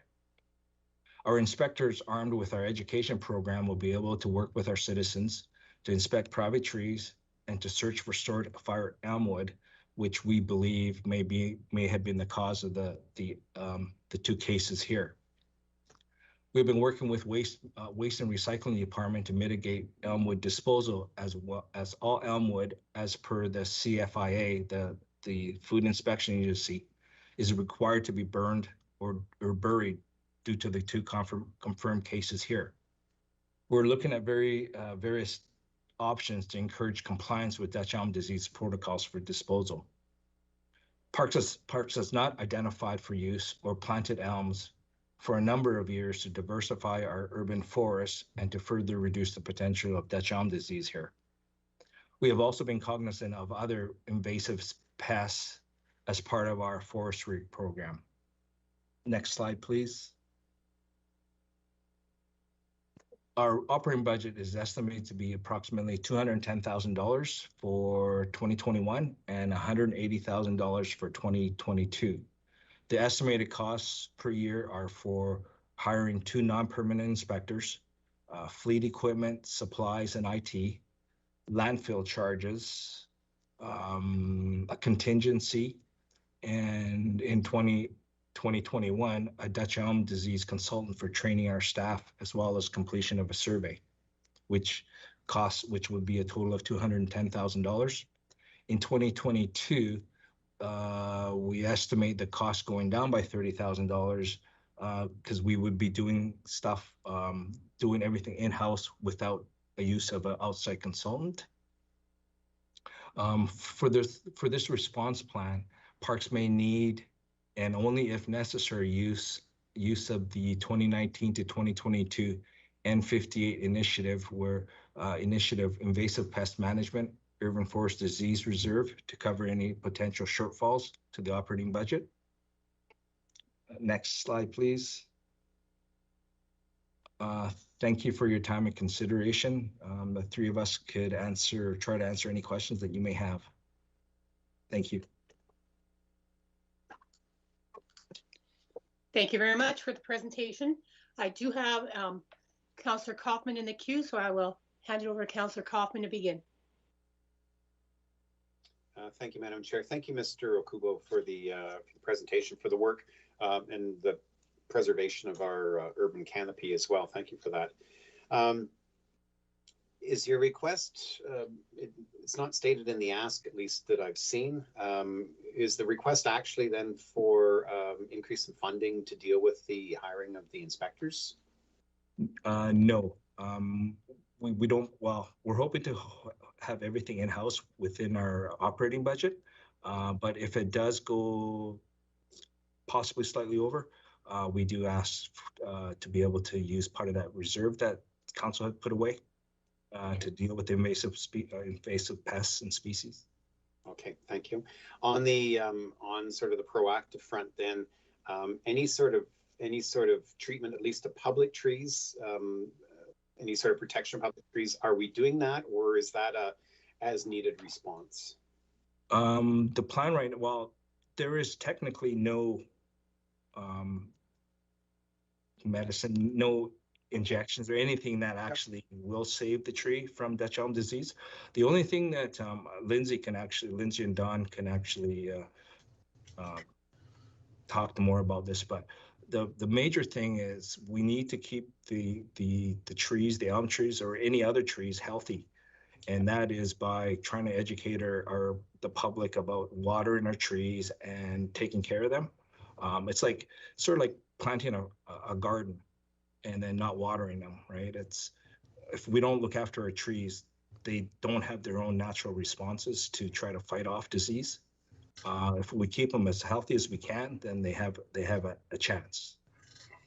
And then in Lethbridge, you know as well as everybody, we're kind of like we're in a desert, right? With irrigation, and that's the only thing that helps our trees survive. So. Okay, thank you.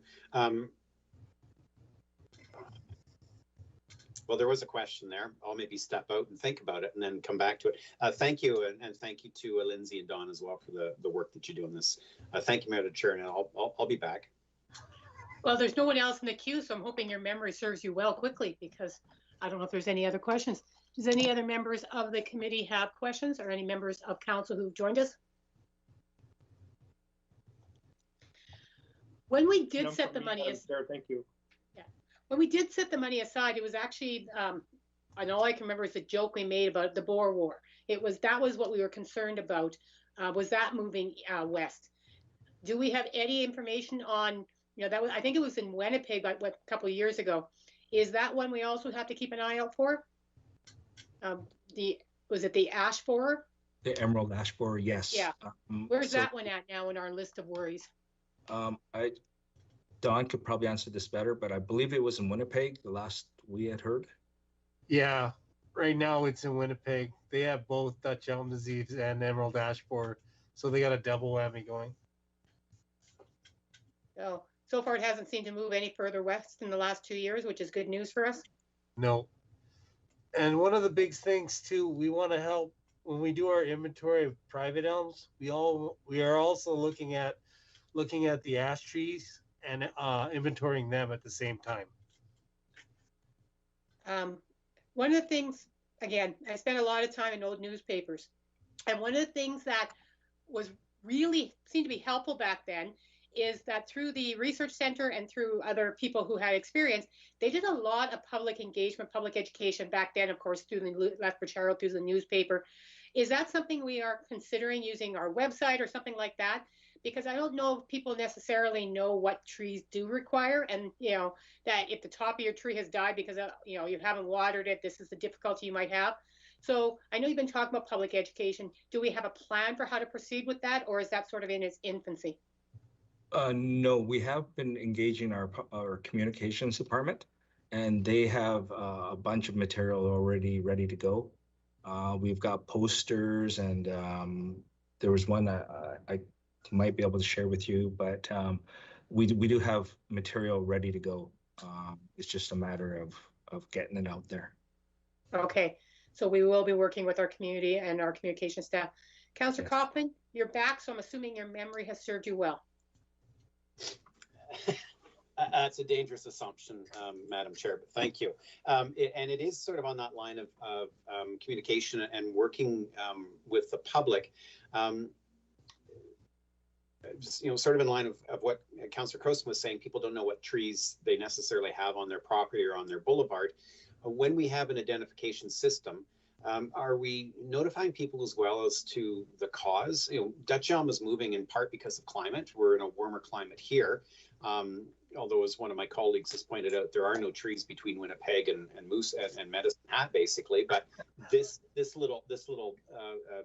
disease is certainly traveling. It can travel across the prairies, but a lot of it is the movement of, as you had indicated, firewood. Mm-hmm. We've got a huge RV community here. When we're identifying the trees, the location, are we talking to people in that community as well about what we can do to prevent bringing it ourselves? We have a trailer. we do a fair amount of camping, but I don't see any education anywhere about firewood. We have been educating, well, some folks, I guess, know about the firewood, but I think that is one of our lesser or weaker points that we should be educating a lot more, especially when, like, especially during COVID times of COVID here, when RVing and camping is being on quite a more uptake. We don't do a good enough job to let people know about firewood. Well, we think that could have been a possible cause of our cases here. So yes, we should be educating a lot more and about transporting firewood.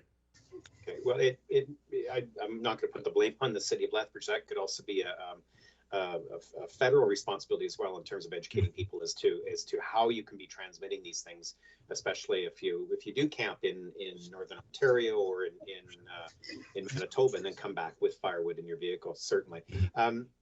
So on the education front, if we're using inspectors, I'm assuming it's going to be proactive first. We're not looking at bringing in a bylaw that's going to be fining people right away if the proper care or maintenance is not underway. However, ultimately that has to be a protection component. So when we're bringing in inspectors, that's the main part of their role is going to be education. It's going to be the proactive protection. Absolutely, yes.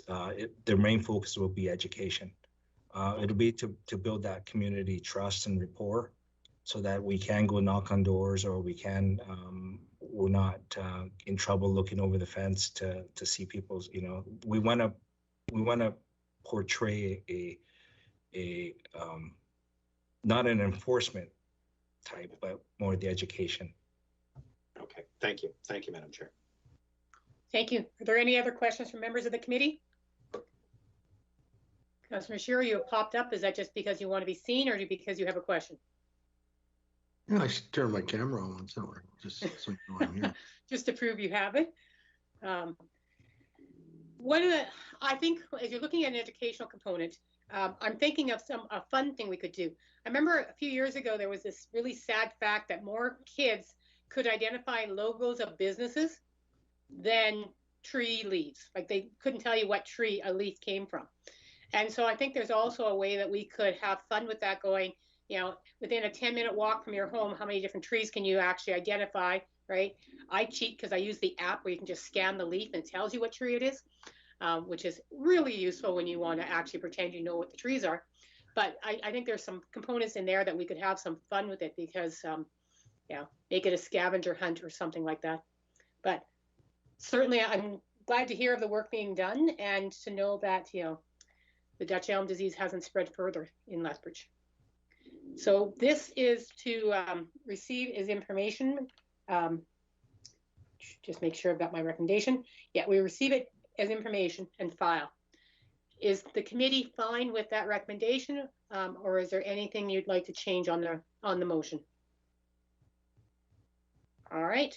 Well, thank you all very much for the presentation. I don't think people realize, as you said on a few presentations, how much money is invested in and how much our urban forest is worth. And it is valuable that we maintain this asset. So we appreciate the work you all do, and we appreciate the presentation very much. Thank you.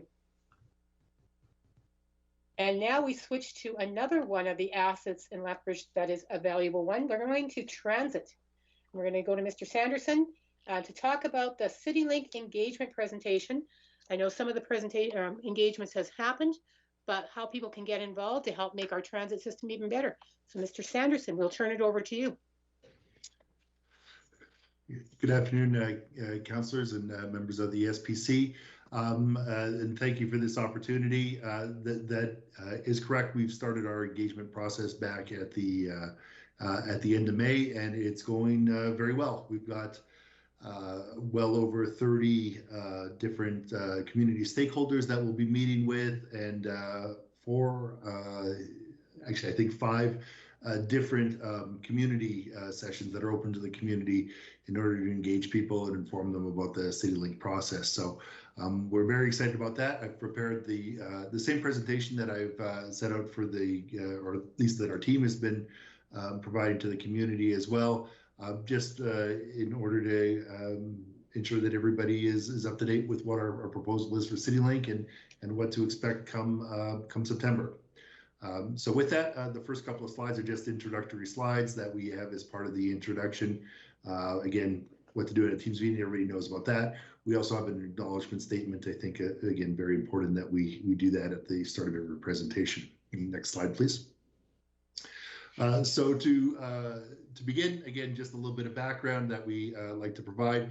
Again, the whole CityLink process, the whole CityLink network was developed in response to council action in September of 2020, when we were directed to provide demand response transit, or transit on demand as it was called at that point in time, to the city of Lethbridge.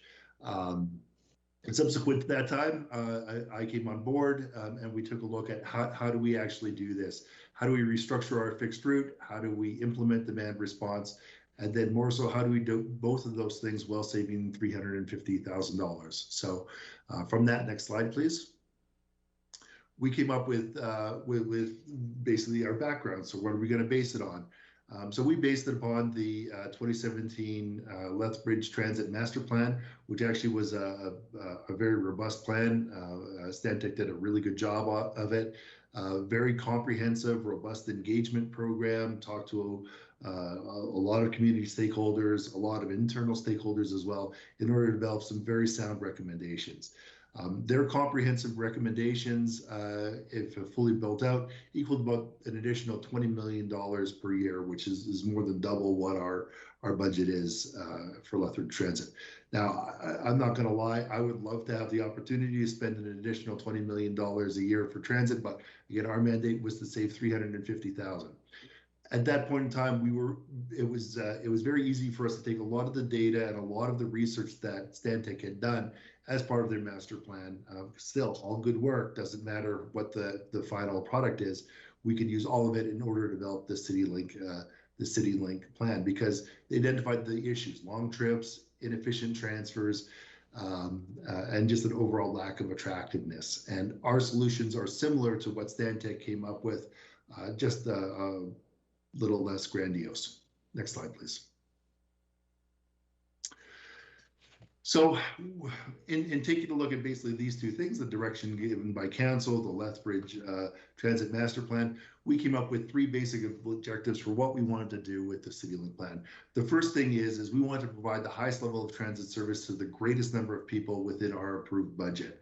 So again, whatever budget our transit system is, we wanted to use that funding to provide the highest level of transit to the most amount of people in Lethbridge, rather than, again, providing really, really, really good transit to just a few people, or providing just not very good transit to everybody. So again, figure out who those frequent user groups are, where those frequent destinations are, shoring up service then, and then providing an appropriate level of transit to the rest of the community. Also, we want to ensure that we could mitigate the impact to our existing customers. With CityLink, everybody's trip is going to change. And we want to ensure that if we are changing it, in most cases, we're making it better. But in those cases that it isn't going to be better, that the change is nothing that's going to cause them to stop being able to use the bus. And then finally, we want to create a system that enhances mobility for people that don't currently use Lethbridge Transit. I've talked about these numbers before. I'll just run over them very quickly. The last Ipsos survey said that 84% of people in Lethbridge felt that transit is important. Of those, 78% said that they are satisfied with Lethbridge Transit. That's a 6% expectation gap. So 6% of people in Lethbridge would love to use Lethbridge Transit if it worked for them, but it doesn't, so they don't use it. If 3% of Lethbridge uses transit regularly, that means that there's 3% of the population that we're not touching with our current system. That's 4,000 citizens. That's a large amount of people, and really would double or almost triple our ridership if they all chose to ride the bus. We know we're not going to appeal to all of them, but if we can get a few of them on board, then that's mission accomplished. Next slide, please. So without further ado, I'm just going to run over the CityLink network and what our proposal is. I'm going to go over this fairly quickly, but of course we can always come back and because there's a lot of detail in these slides and cover some of them as well. So next slide, please. Again, 3 key components with the CityLink system. The foundation of this is our high frequency lines. High frequency, so 20 minutes to half an hour service. That's right into the major generators, the major origins in the city. Overlaid on top of that are neighborhood lines. These lines are less direct. They run less frequently. They won't necessarily go down all the major streets. They may go down some secondary streets, and they're a little bit slower than the high frequency lines. Overlaid on top of that is demand response zones. And these are appropriate levels of transit, we believe, for the demographics and the travel patterns in those neighborhoods. Next slide, please. One of the things that we were able to do, and this is something that we're really, really excited about, is creating these 2 rapid corridors. The first one is, we call it the Rapid 1010 Corridor Service, and that's from the downtown Park and Ride through 3rd Avenue onto the University. So with this new network, we're going to have a bus leaving the Park and Ride every 10 minutes, and it's going to be a 10-minute ride to get to the University. That's more than competitive with somebody who's using their own personal car. You get a student who's at university or a member of faculty, they want to go downtown to the, I always use the Telegraph. I should come up with another example, otherwise I'm going to be like a homer. But they want to go to the Telegraph for lunch. If they want to use their car, they're going to spend 15, 20 minutes getting to their car, walking to it. Then they have to find parking downtown, and then they've got to reverse that backwards. Using this service, they've got a bus every 10 minutes, and it only takes 10 minutes to get from the university to downtown. And that's all day long. In the evening, it slows down to 15 minutes, but it's still a 10-minute ride. We feel that this one feature will really open up downtown and will be a great asset to the future growth of downtown and a great asset to the university as well. It's just a win-win situation. The second rapid corridor that we've created is down Columbia Boulevard to the Varsity Village area or neighborhood. It's a 5:15 corridor, so a 5-minute bus ride, and it runs every 15 minutes during the day. And that's a double improvement, or it's a 100% improvement over the service that they're currently receiving. Again, we've done these things while reducing our budget by an estimated $350,000. Next slide, please. So how do we do it? We do it through our high frequency lines, which I touched on a little bit. As you'll notice, we're no longer referring to these high frequency lines by names or numbers. Well, they do have numbers as well, but by gold. Again, just something that also matches, is very easily discernible for people at a glance to recognize that these are high frequency lines. And this is good state-of-the-art practice for transit. Next slide, please. Again, I'm going to go through these fairly fast, but again, if there are any questions, by all means, let me know. The first of these is the gold line that operates from the university. This is part of that high frequency corridor to downtown. So we're on the university to 3rd Avenue to the Park and Ride. At that point in time, it goes to North Lethbridge, and its terminal is at the proposed CityLink hub up at Shearing Station. At that point in time, transferring to other services, demand service or neighborhood routes at that point in time. Again, 20-minute service and runs during all of our service hours during the day. Frequency does change depending on time of day. Next slide, please. Its partner in the high frequency corridor is the blue line, which operates again from the university, 3rd Avenue to Park and Ride. Again, these are offset from each other, so they're 20-minute frequencies. Since those buses run every 20 minutes, that gives you a bus every 10 minutes.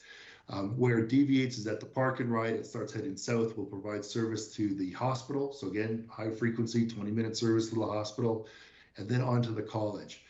The one deviation that we have from our service today is that that bus is not going into the college, it's going by the college, but we do have another route that provides direct service to the college as well.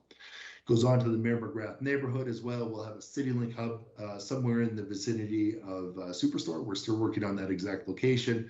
And again, 20-minute service connects, again, downtown, the hospital, and just a number of different locations on this route. Next slide, please.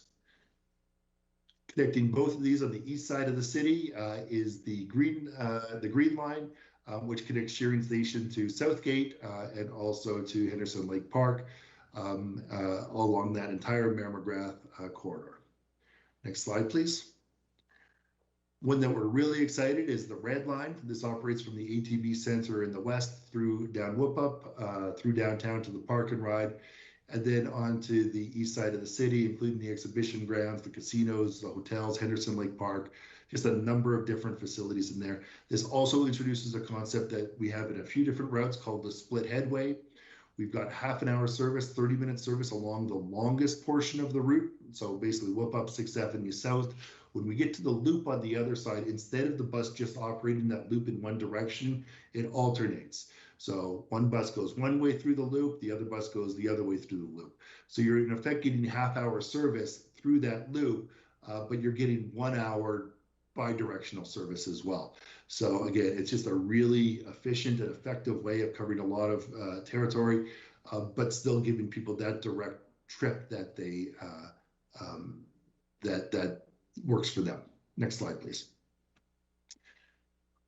Okay, overlaid on top of these high frequency routes are our neighborhood lines. We've got 7 of these. Next slide, please. Starting over on the west side is the Route 50 University Drive. It runs from Sunridge on to West Highlands through the university. We feel that this route is going to be just the most direct. It's going to basically just take a few minutes to get from either Sunridge or West Highlands into the university, and will be used for either going across the west side or from those extreme points to the university. Next slide, please. These next 2 routes are kind of a pair. The first one is the 51 Red Crow. Again, this one goes from West Highlands to the university, but down Red Crow Boulevard. Then next slide, please. And then the Columbia, again, very similar, except it goes from Sunridge down Columbia to the university. Both the 51 and 52 combine down Columbia Boulevard to make that 515 corridor that we talked about a little bit earlier. Next slide, please. Rounding out the west side is the 53 McGill. This provides service to the Copperwood area, Temple Boulevard, and McGill. Just really rounds up a lot of the gaps that the other routes left in the west side of the city. Next slide, please. Over to the north side is the Route 60 Stafford. This is also a split headway. This route provides direct service to the shopping mall. Now, again, this service goes down first, so it will stop right in front of the mall. But those high frequency corridors are going down third. They're very short blocks, so it's not an extended travel to get to that high 1010 corridor that is 2 blocks away at that point in time. But if a person would prefer direct service, then we do have this bus that runs every half hour. So every half hour up to 9th Avenue along Stafford. Again, services just a number of different facilities in that period, in that place there. And then a split headway. So one bus goes this way, goes up north, one bus goes east on 9th Avenue, and they just run the loop. By doing this, this also provides us an opportunity for people up in Black Wolf to get to things like Winston Churchill High School. That's a common question. We've had that a couple of times during our engagement so far. It provides them a 1-seat transfer, a 1-seat trip in order to get to that point. Next slide, please. Okay, very similar is the Route 61. This serves the industrial area, Red Crow College. Again, 30-minute service up until 28th Street North, and then it turns into that bi-directional split headway, but that provides service to Red Crow College. And both of these routes also operate to the proposed City Lake Hub and Shearing Station by the Walmart on the north side. Next slide, please. And the last of the neighborhood routes is the 13th Street South. And this provides service, as mentioned earlier, to the college via the hospital as well. It only operates Monday to Friday during weekdays, and at times when the college is generally in session. Next slide, please.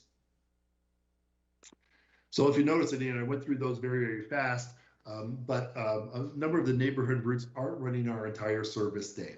And then there are also areas that the neighborhood routes aren't going to serve. Where we're filling those gaps is with demand response zones. Next slide, please.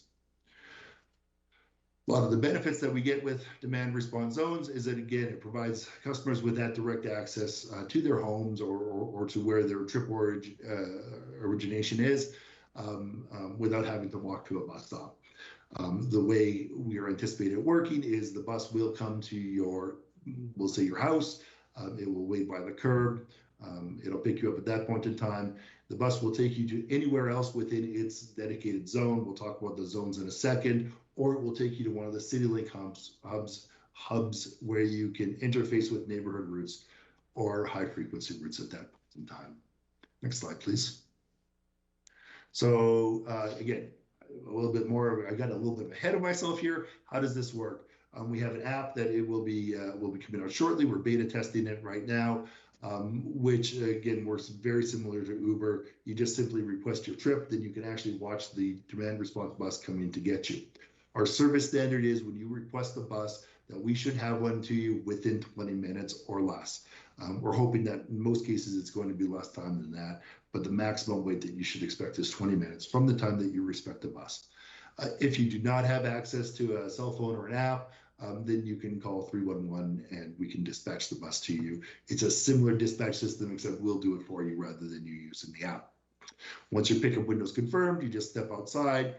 When your pickup window arrives, wait in front of your home or designated location. The bus will pick you up. Maybe a shared ride, may not be a shared ride, depends on how the algorithm works at that point in time, but you can go again anywhere within your zone or to one of the CityLink hubs, which would allow you to transfer to any other place within the city. Next slide, please. So talking about the demand response zones, the first of these is demand response zone 101, which during the day, during weekdays and on Saturdays, will operate in Gary Station, Heritage Heights, Ridgewood, those areas of West Lethbridge until 7 o'clock at night. After 7 o'clock at night and all day Sundays, Zone 101 expands to be basically the entirety of West Lethbridge.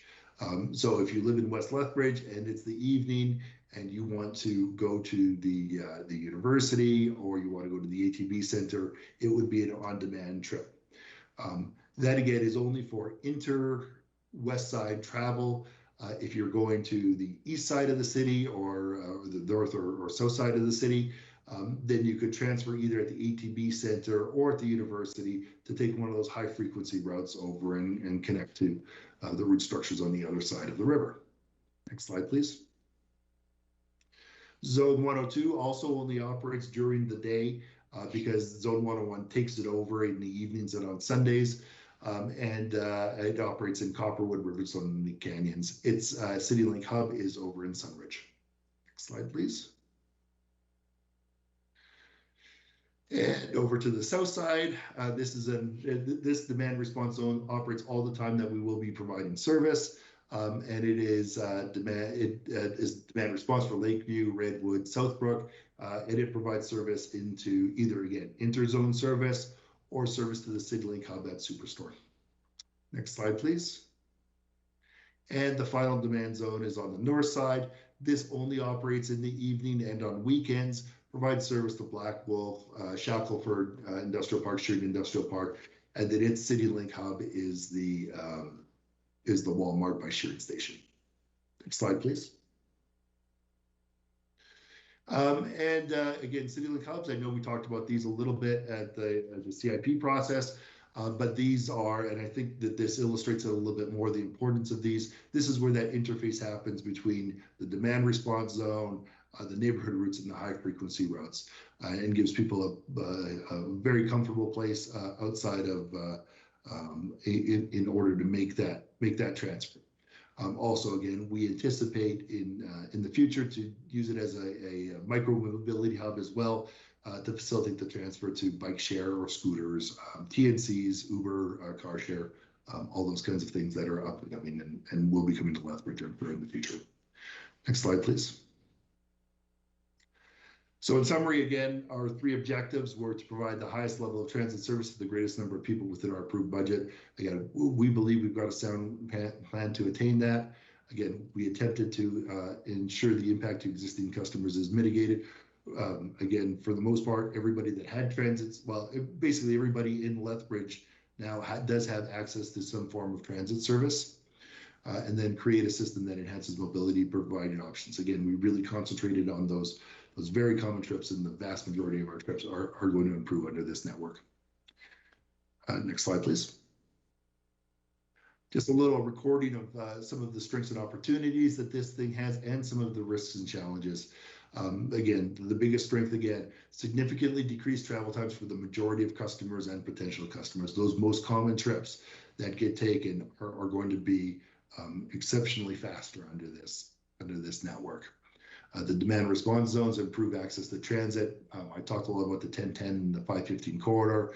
A big thing, and this gets a little weedy, so I won't go into it too much, but under the current network, it looks like we've got bus service almost on every second street in Lethbridge. The problem is a lot of those are unidirectional loops. So your trip going in one direction is very short, could be a 5-minute trip, but going home, you have to run the entirety of the loop, which means it could be a half-hour trip coming back home.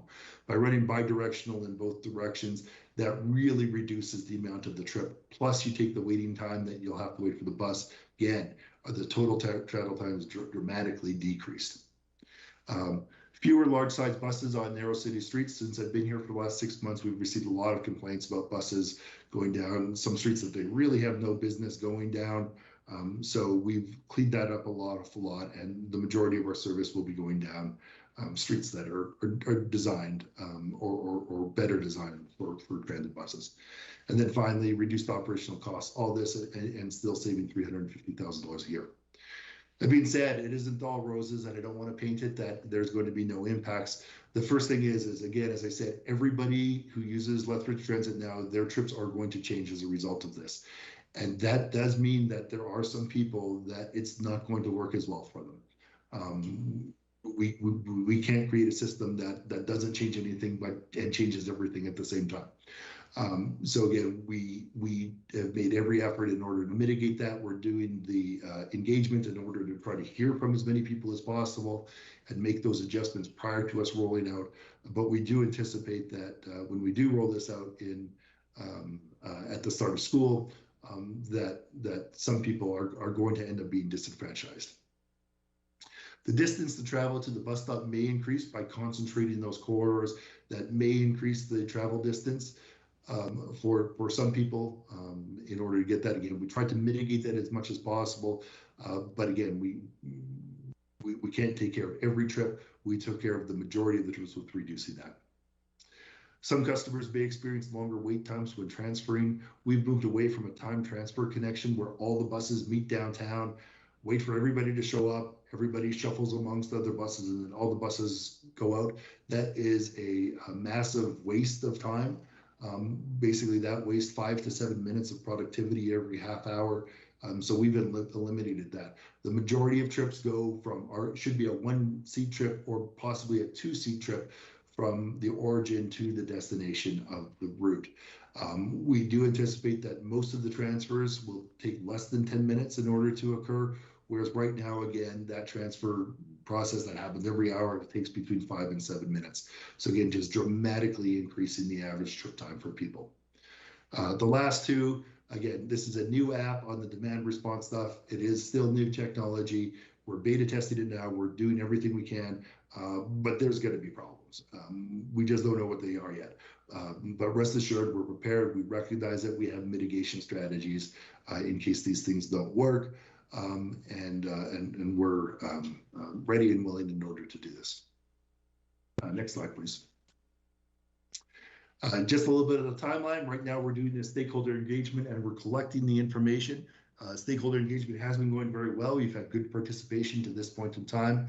Once that's done, we're going to collect it all. We're going to bring it back to council in July and let council know basically what we've heard as part of it. At that point in time, unless council says, hey, put on the brakes, we're set to go on August 25th in order to kick this system out and start running it for the start of school.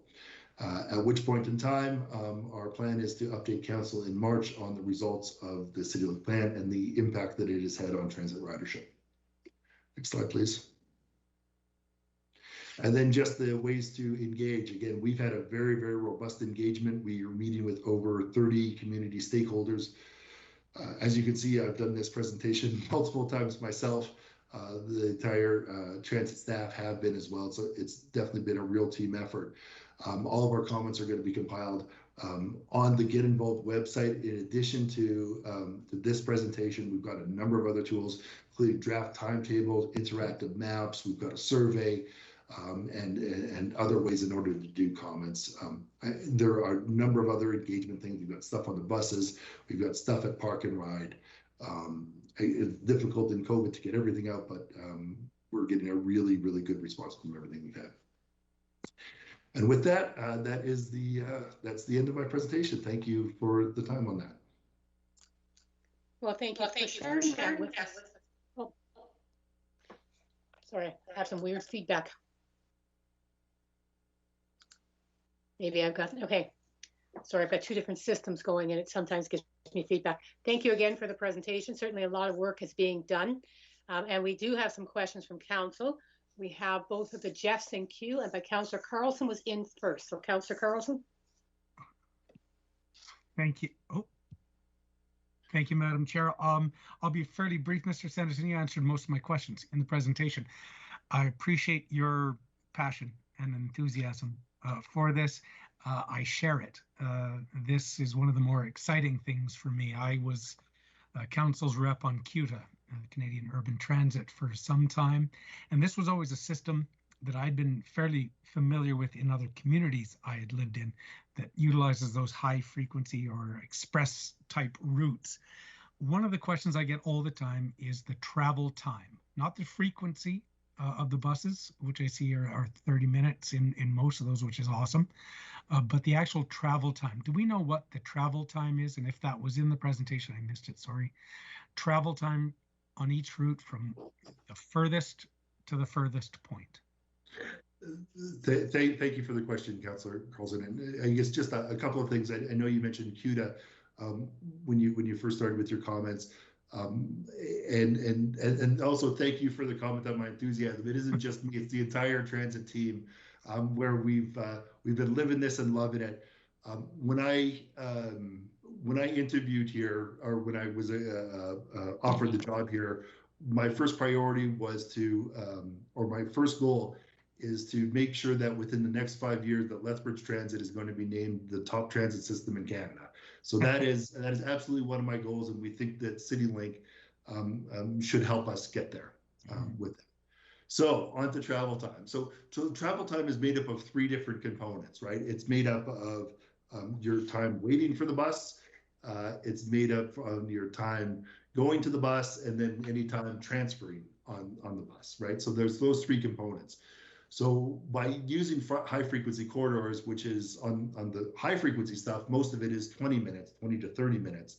That reduces, again, just that time you're going to end up waiting for the bus. You know, if you get off at work at 4 and the bus doesn't come till 4:30, well, that's half an hour in your trip time already. By having a bus every 20 minutes, we reduce that by a third. So that's the one piece.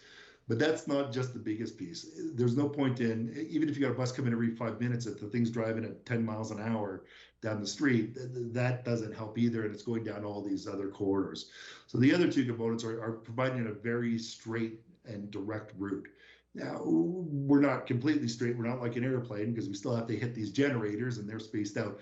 But we're doing as direct a routing as possible from those major generators, just so that we're not going down residential streets and making a lot of turns, because every turn takes time, right?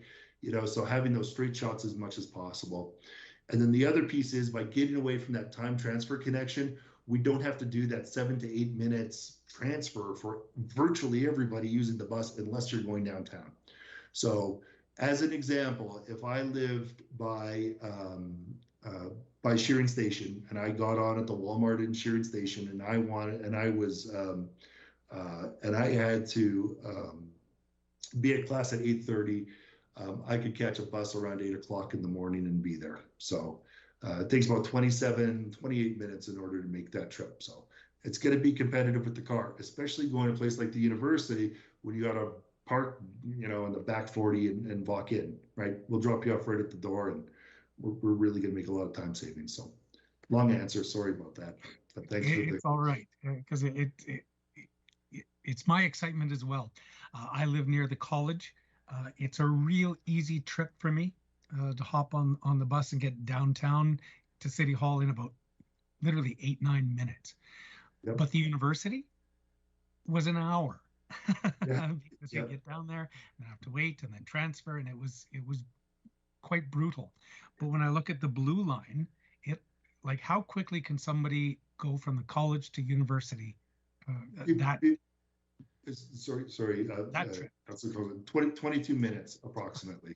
So that's awesome. So thank you. I'm excited for this, but I know that change management is going to be a big issue. We've talked amongst ourselves. Change is hard in our community, but I think this is going to really appeal to a lot of people. So thank you for the work on this. Thank you, Madam Chair. Thank you, Councillor Carlson. Councillor Kaufman, the floor is yours. Thank you, Madam Chair. Thank you, Mr. Sanderson, for the information. This is like the other Jeff. This is actually quite exciting, and it's great to see. On your cons list, you identify there are people that are going to be disadvantaged about this. I think the one fundamental structure, and maybe this isn't the way that you present it as you go further, is you have doubled, possibly even tripled the number of people you can actually reach now. So while some are going to be inconvenienced by having a little more distance, the number of people we can reach now is just it's grown exponentially, and that's fantastic. On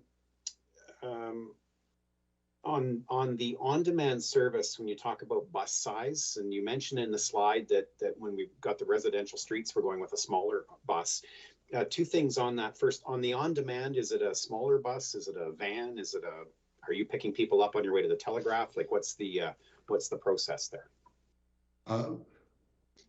Well, somebody can fit on my handlebars, and somebody can fit on my back, and they're more than welcome to. But we're using accessorized vehicles for demand response. They're just more appropriately sized for the community, and we don't think we're going to have capacity problems on demand response.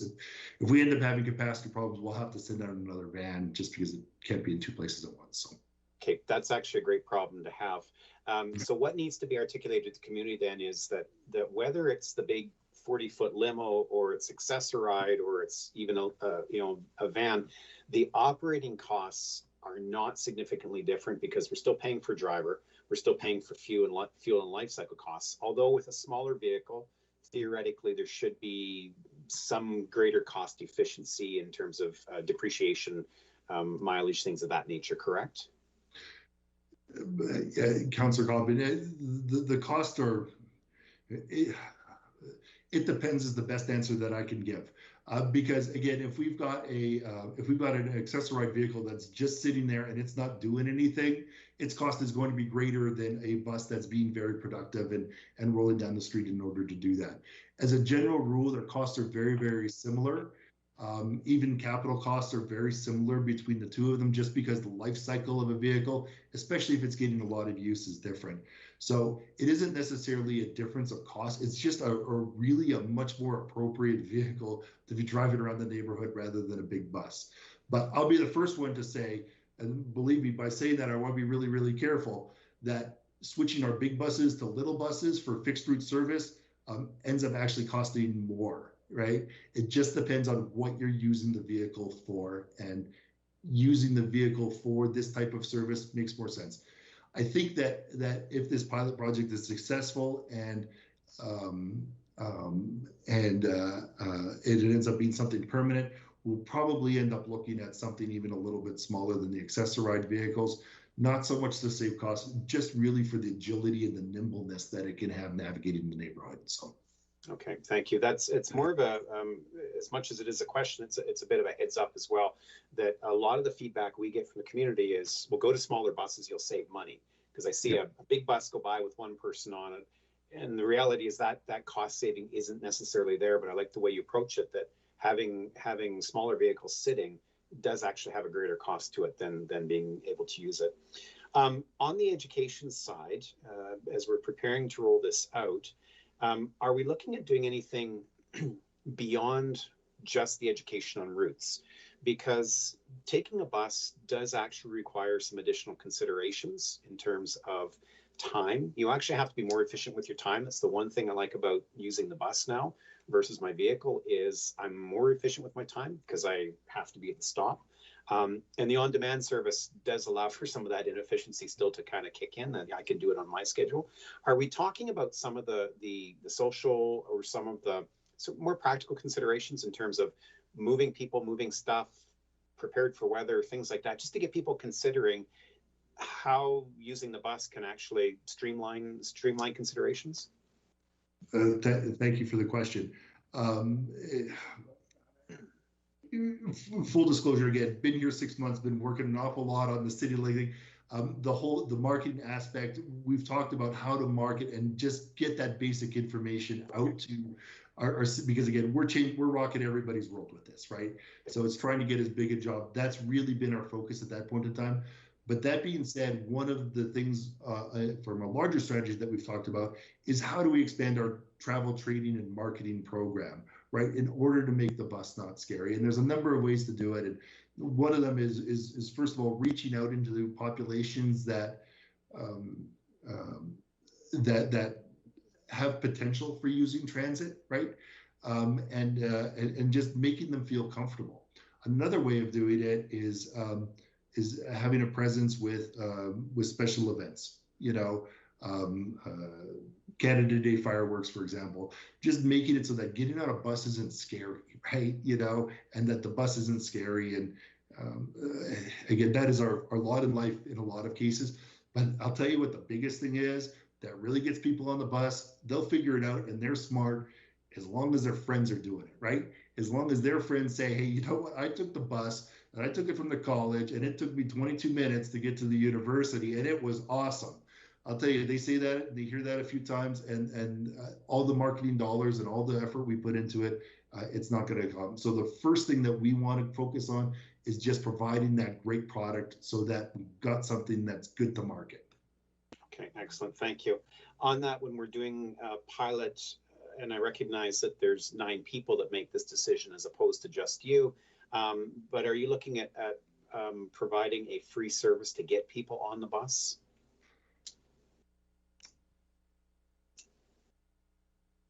And I can base it on my thunder a little bit here. Do you want to ponder that one and get back to the committee at our next meeting? For sure. Because when my spouse and I moved back to Lethbridge about 15 years ago, she wanted to live in the suburbs. I wanted to live closer downtown, so we compromised and lived in the suburbs. And a friend of mine made the comment that, you know, transit service sucks where you live, because we were in the deep south. And my immediate response was, no, where we've chosen to live sucks relative to good transit service. And so it's a bit of a mind shift to get around that. But to get people to try things, sometimes you have to say, look, just get on the bus once and try it. A free ride Wednesday or free ride Friday or something like that, to get people to at least try it and see if it can work for them as another way of helping. So I'll just kind of throw that out as if you're looking at something free, it may or may not work. I don't know, but just kind of, leave it at that. Mr. Fox beamed in, so maybe he's got a pot of money somewhere. Yeah, through the chair, Councillor Kaufman, we will be bringing a report to council, hopefully in the future here, about different options with to look at free transit and how that would be decided, because there's a lot of discussion happening around transit, marginalized populations, a lot of the different aspects, and me and Tim have had quite the conversations about this. And we're excited to work on a report and bring some information to council so you can make some decisions based on actual hard facts, numbers, and have that information available for you to look at it. Excellent. Thank you. Thank you both. Thank you, Madam Chair. I don't know. Was that a philosophical question, Councillor Kaufman? Councillor Miyashiro. As close as Councillor Miyashiro will let me get. Yeah. It sounded philosophical to me, but that's just me. Thank you very much, Mr. Sanderson. The great work by you and your team and the department. I'm not a real, I don't get excited about transit very much or at all, but this is kind of exciting. I mean, this ties into, I think, some stuff we talked in CIP about putting the modules, the nodes around the city and how they're all going to tie together. Awesome work for that. My question is about the data collection. I know you touched on that, and Councillor Kaufman touched on that. Initially, the Breeze card was supposed to capture a lot of ridership data for us. We understood that maybe the system didn't work the way it was supposed to. That the download of data wasn't happening like it was, and it wasn't capturing the ridership data. Are you on your way to fixing that data collection problem? Through you, Madam Chair, to Councillor Shiro. Yes, and there's a few different strategies that we have. I would also like to state that from our perspective that I don't know if it's partially the limitations of our fare collection software, but I think it's probably a greater disconnect between what was promised by the fare collection vendor and then what we should have probably expected for it. I think that the data that we get from our fare boxes is similar to what most transit systems receive as far as that goes. So as of today, we're able to basically collect ridership statistics in that. We do have a RFP out now for a new fare collection system, so it's something that we're taking a look at, and this is something that we'd like to talk about as part of our fare strategy. So that's a sneak peek of something that's coming up. But regardless, it isn't necessarily good practice to rely on fare collection as a means of counting ridership. There's other technologies that most transit systems use that just count passengers independent of the fare box. So they count when somebody gets on the bus, but more importantly, they count when somebody gets off the bus, right? Because that's what you don't get when you rely on fare collection. So that's something that we're looking at. We're looking at it as part of the fare collection system, but regardless of anywhere we go, it's really something that we need in order to get those metrics down. With that being said, the ridership is only one piece. The other piece is really what our performance network metrics are. What's our on-time performance, right? What's our percentage of missed trips? You know, how often do the buses break down? What's our accident levels like, right? So there's another of other metrics that are more leading. Like the ridership is the lagging metric. So but if our ridership's going down, we've already screwed up, right? You know, whereas we've got a number of other metrics that we are measuring right now, the biggest one being the on-time performance, right? To see what can our customers expect when they're riding the bus, and using those metrics to provide them with a really good product going forward, and then hopefully seeing what the impact is on ridership. So again, I'm sorry, a long answer, but I get super excited. No, thank you for that. You and Councillor Kaufman were talking about communication and getting the word out about how the new system is going to work and public engagement. I think that is really important that you're talking to us about this. I don't remember where I saw it was either yesterday or today.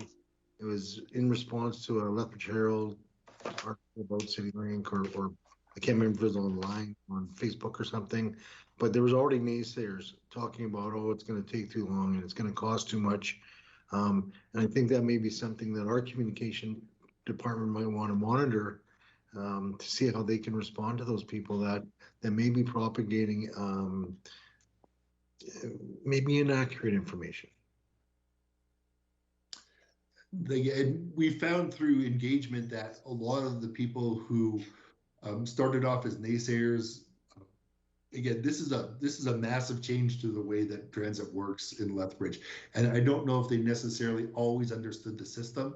That being said, there are some people that it is going to adversely affect them, right? If somebody had a fixed route bus route that took them in the evening from where they live to where they were going, and that's gone away, and they have to rely on a demand zone now, that's going to adversely affect them, and that's the truth. The worst thing is that all of the ridership that we have today, the 1.5 million rides a year, for each of those rides, the transit system worked for them. Now, it may not have worked well, you know, in all those cases, but it worked for them. And so we're taking that system and we're completely changing it. So we're anticipating that that it's not wrong. And I think the important thing that we've been doing through the engagement is just listening and working with them, you know, in order to find out what's going on. And most of them we've converted, but some people are just they're gonna be disenfranchised, and that's unfortunate aspect of change, right? Yep. Thank you. And then lastly, for your aspiration to be the best transit system in Canada, I hope council can support you to get to that point. Thank you. I'm going to have lots of asks, so. Of course you are.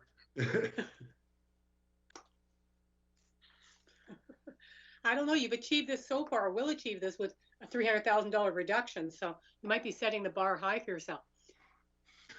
Are there any other questions from the committee? A couple of years ago, in the pre-pandemic world, the undergrads at the U of L agreed to develop or buy into the transit UPass. And so one of the things we did was we made them a commitment that, you know, the service would be there, et cetera. Do you feel that this, what you're unveiling, will support those university, those post-secondary students in the way that we need to support them? 150%. We've designed a service that greatly influences or will greatly improve service to the university, and that was our goal. Again, if we take a look at our ridership, by far and away the greatest one piece of ridership is ridership to the university, whether it's students, faculty, or staff. And so with that, virtually every trip is designed. You can get almost anywhere from the city to the university in one seat and in less than half an hour. So, I mean, that is just a massive improvement from where it is now.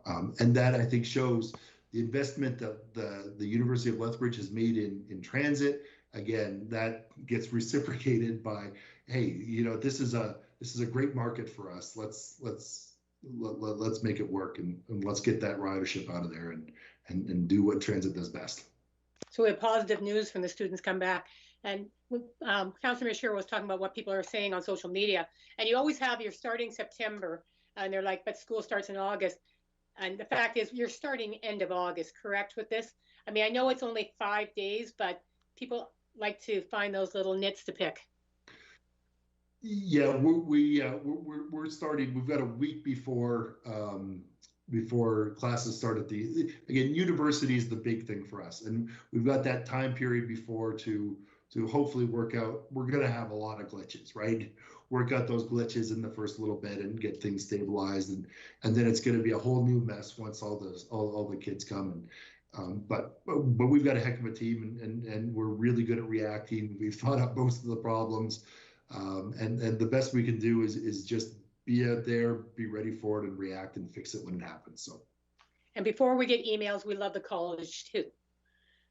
Just to, we'll just take that out. The other thing, of course, about a good transit system, it allows you to access daily life. So as a system that you've created, could I get to doctor's appointments? Can I get to work? Can I get into the industrial park if I work there? Can I get to entertainment areas? Can I get to school? Does it cover my life? So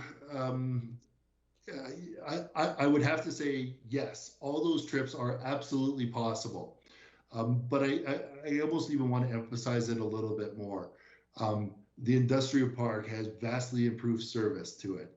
The hospital has vastly improved service to it. The university, of course, vastly improved service.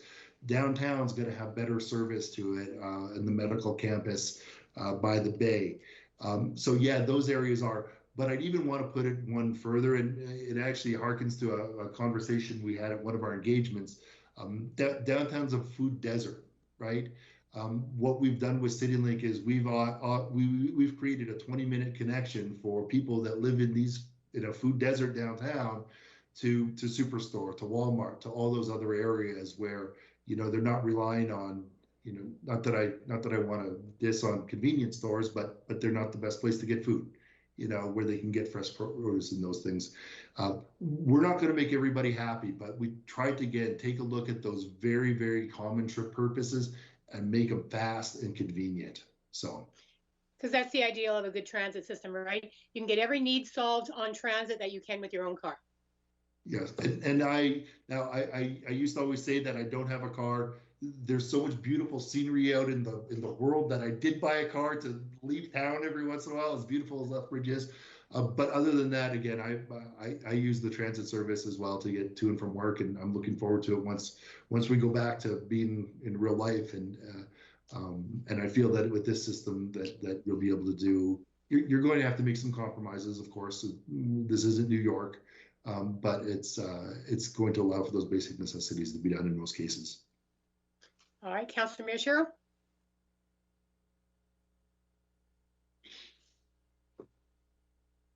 Thank you. I wouldn't have asked this, but Mr. Sanderson brought it up about grocery stores, and typically we can't put a transit vehicle close to a front door of a grocery store because it's private property, yes. And we have these blocks long distances from our bus stop to the front door of many grocery stores. Do you know of any places, or do you foresee a time when we can have some kind of legal agreement to service grocery stores on a different way for people that don't have cars? There's a few different strategies that I'm familiar with. The biggest one is offering free grocery delivery. I think it is probably one of the biggest ones in order to get with people that have those mobility issues. The second thing is something where the city really has to be, and I'll be somewhat careful with how I say this, but when these development agreements are being approved, to have that transit consideration and what the orientation of the store is and what the accessible path of travel from the front door to a potential bus stop is, and all those kinds of things, when those are being created, is really, really important for further on down the line, right? Superstore is not going to make a gigantic investment now in this accessible path of travel, nor is there any feasible way for us to get a bus closer to the front door on it. So, I mean, I don't want to sound cynical, but in a lot of those cases, the horses left the barn. But where I have seen is when renovations are getting done, when there's other development on the lot, when there's those kinds of opportunities. And one of the things that our transit team is tasked with is trying to identify those opportunities and leverage them, right? The good thing with transit is we've got access, and we're usually pretty high up with we can bring some federal money to the table to leverage some of these developments when they happen, but we have to use some forethought in order to do that. And I know that the rest of our partners at the city have been really enthusiastic about doing that. And yeah, I wish there was a magic wand fix, but there isn't. But we can fix it in the future, right? Great. Thank you very much. Thank you. Thank you. Are there any other questions from any members of the committee? I don't see any hands up. So the recommended motion is to accept the presentation as information. We will, of course, be hearing more as council in July. So unless there's any concerns, we will accept that by consensus. Thank you very much, Mr. Sanderson. This was certainly an engaging presentation, and we appreciate all the work that is being done. Thank you. We have one more motion. We do have, though we discussed it earlier, the submission from Mr. Bazunas on the creation of roundabout planning and application guidelines. Just let me double check. That is also just accepted for information. Is everyone okay with accepting that for information and filing? Seeing some nods. Excellent. And the last agenda item is adjournment. And we got this done in just under 3 hours. We didn't give Mr. Westerson or Ms. Brown any break, so we apologize to them. But we did motor through. So thank you, Mr. Hawkins, to your entire team. Thank you to everybody who participated today. Thank you, Ms. Brown and Mr. Westerson, for all of your support.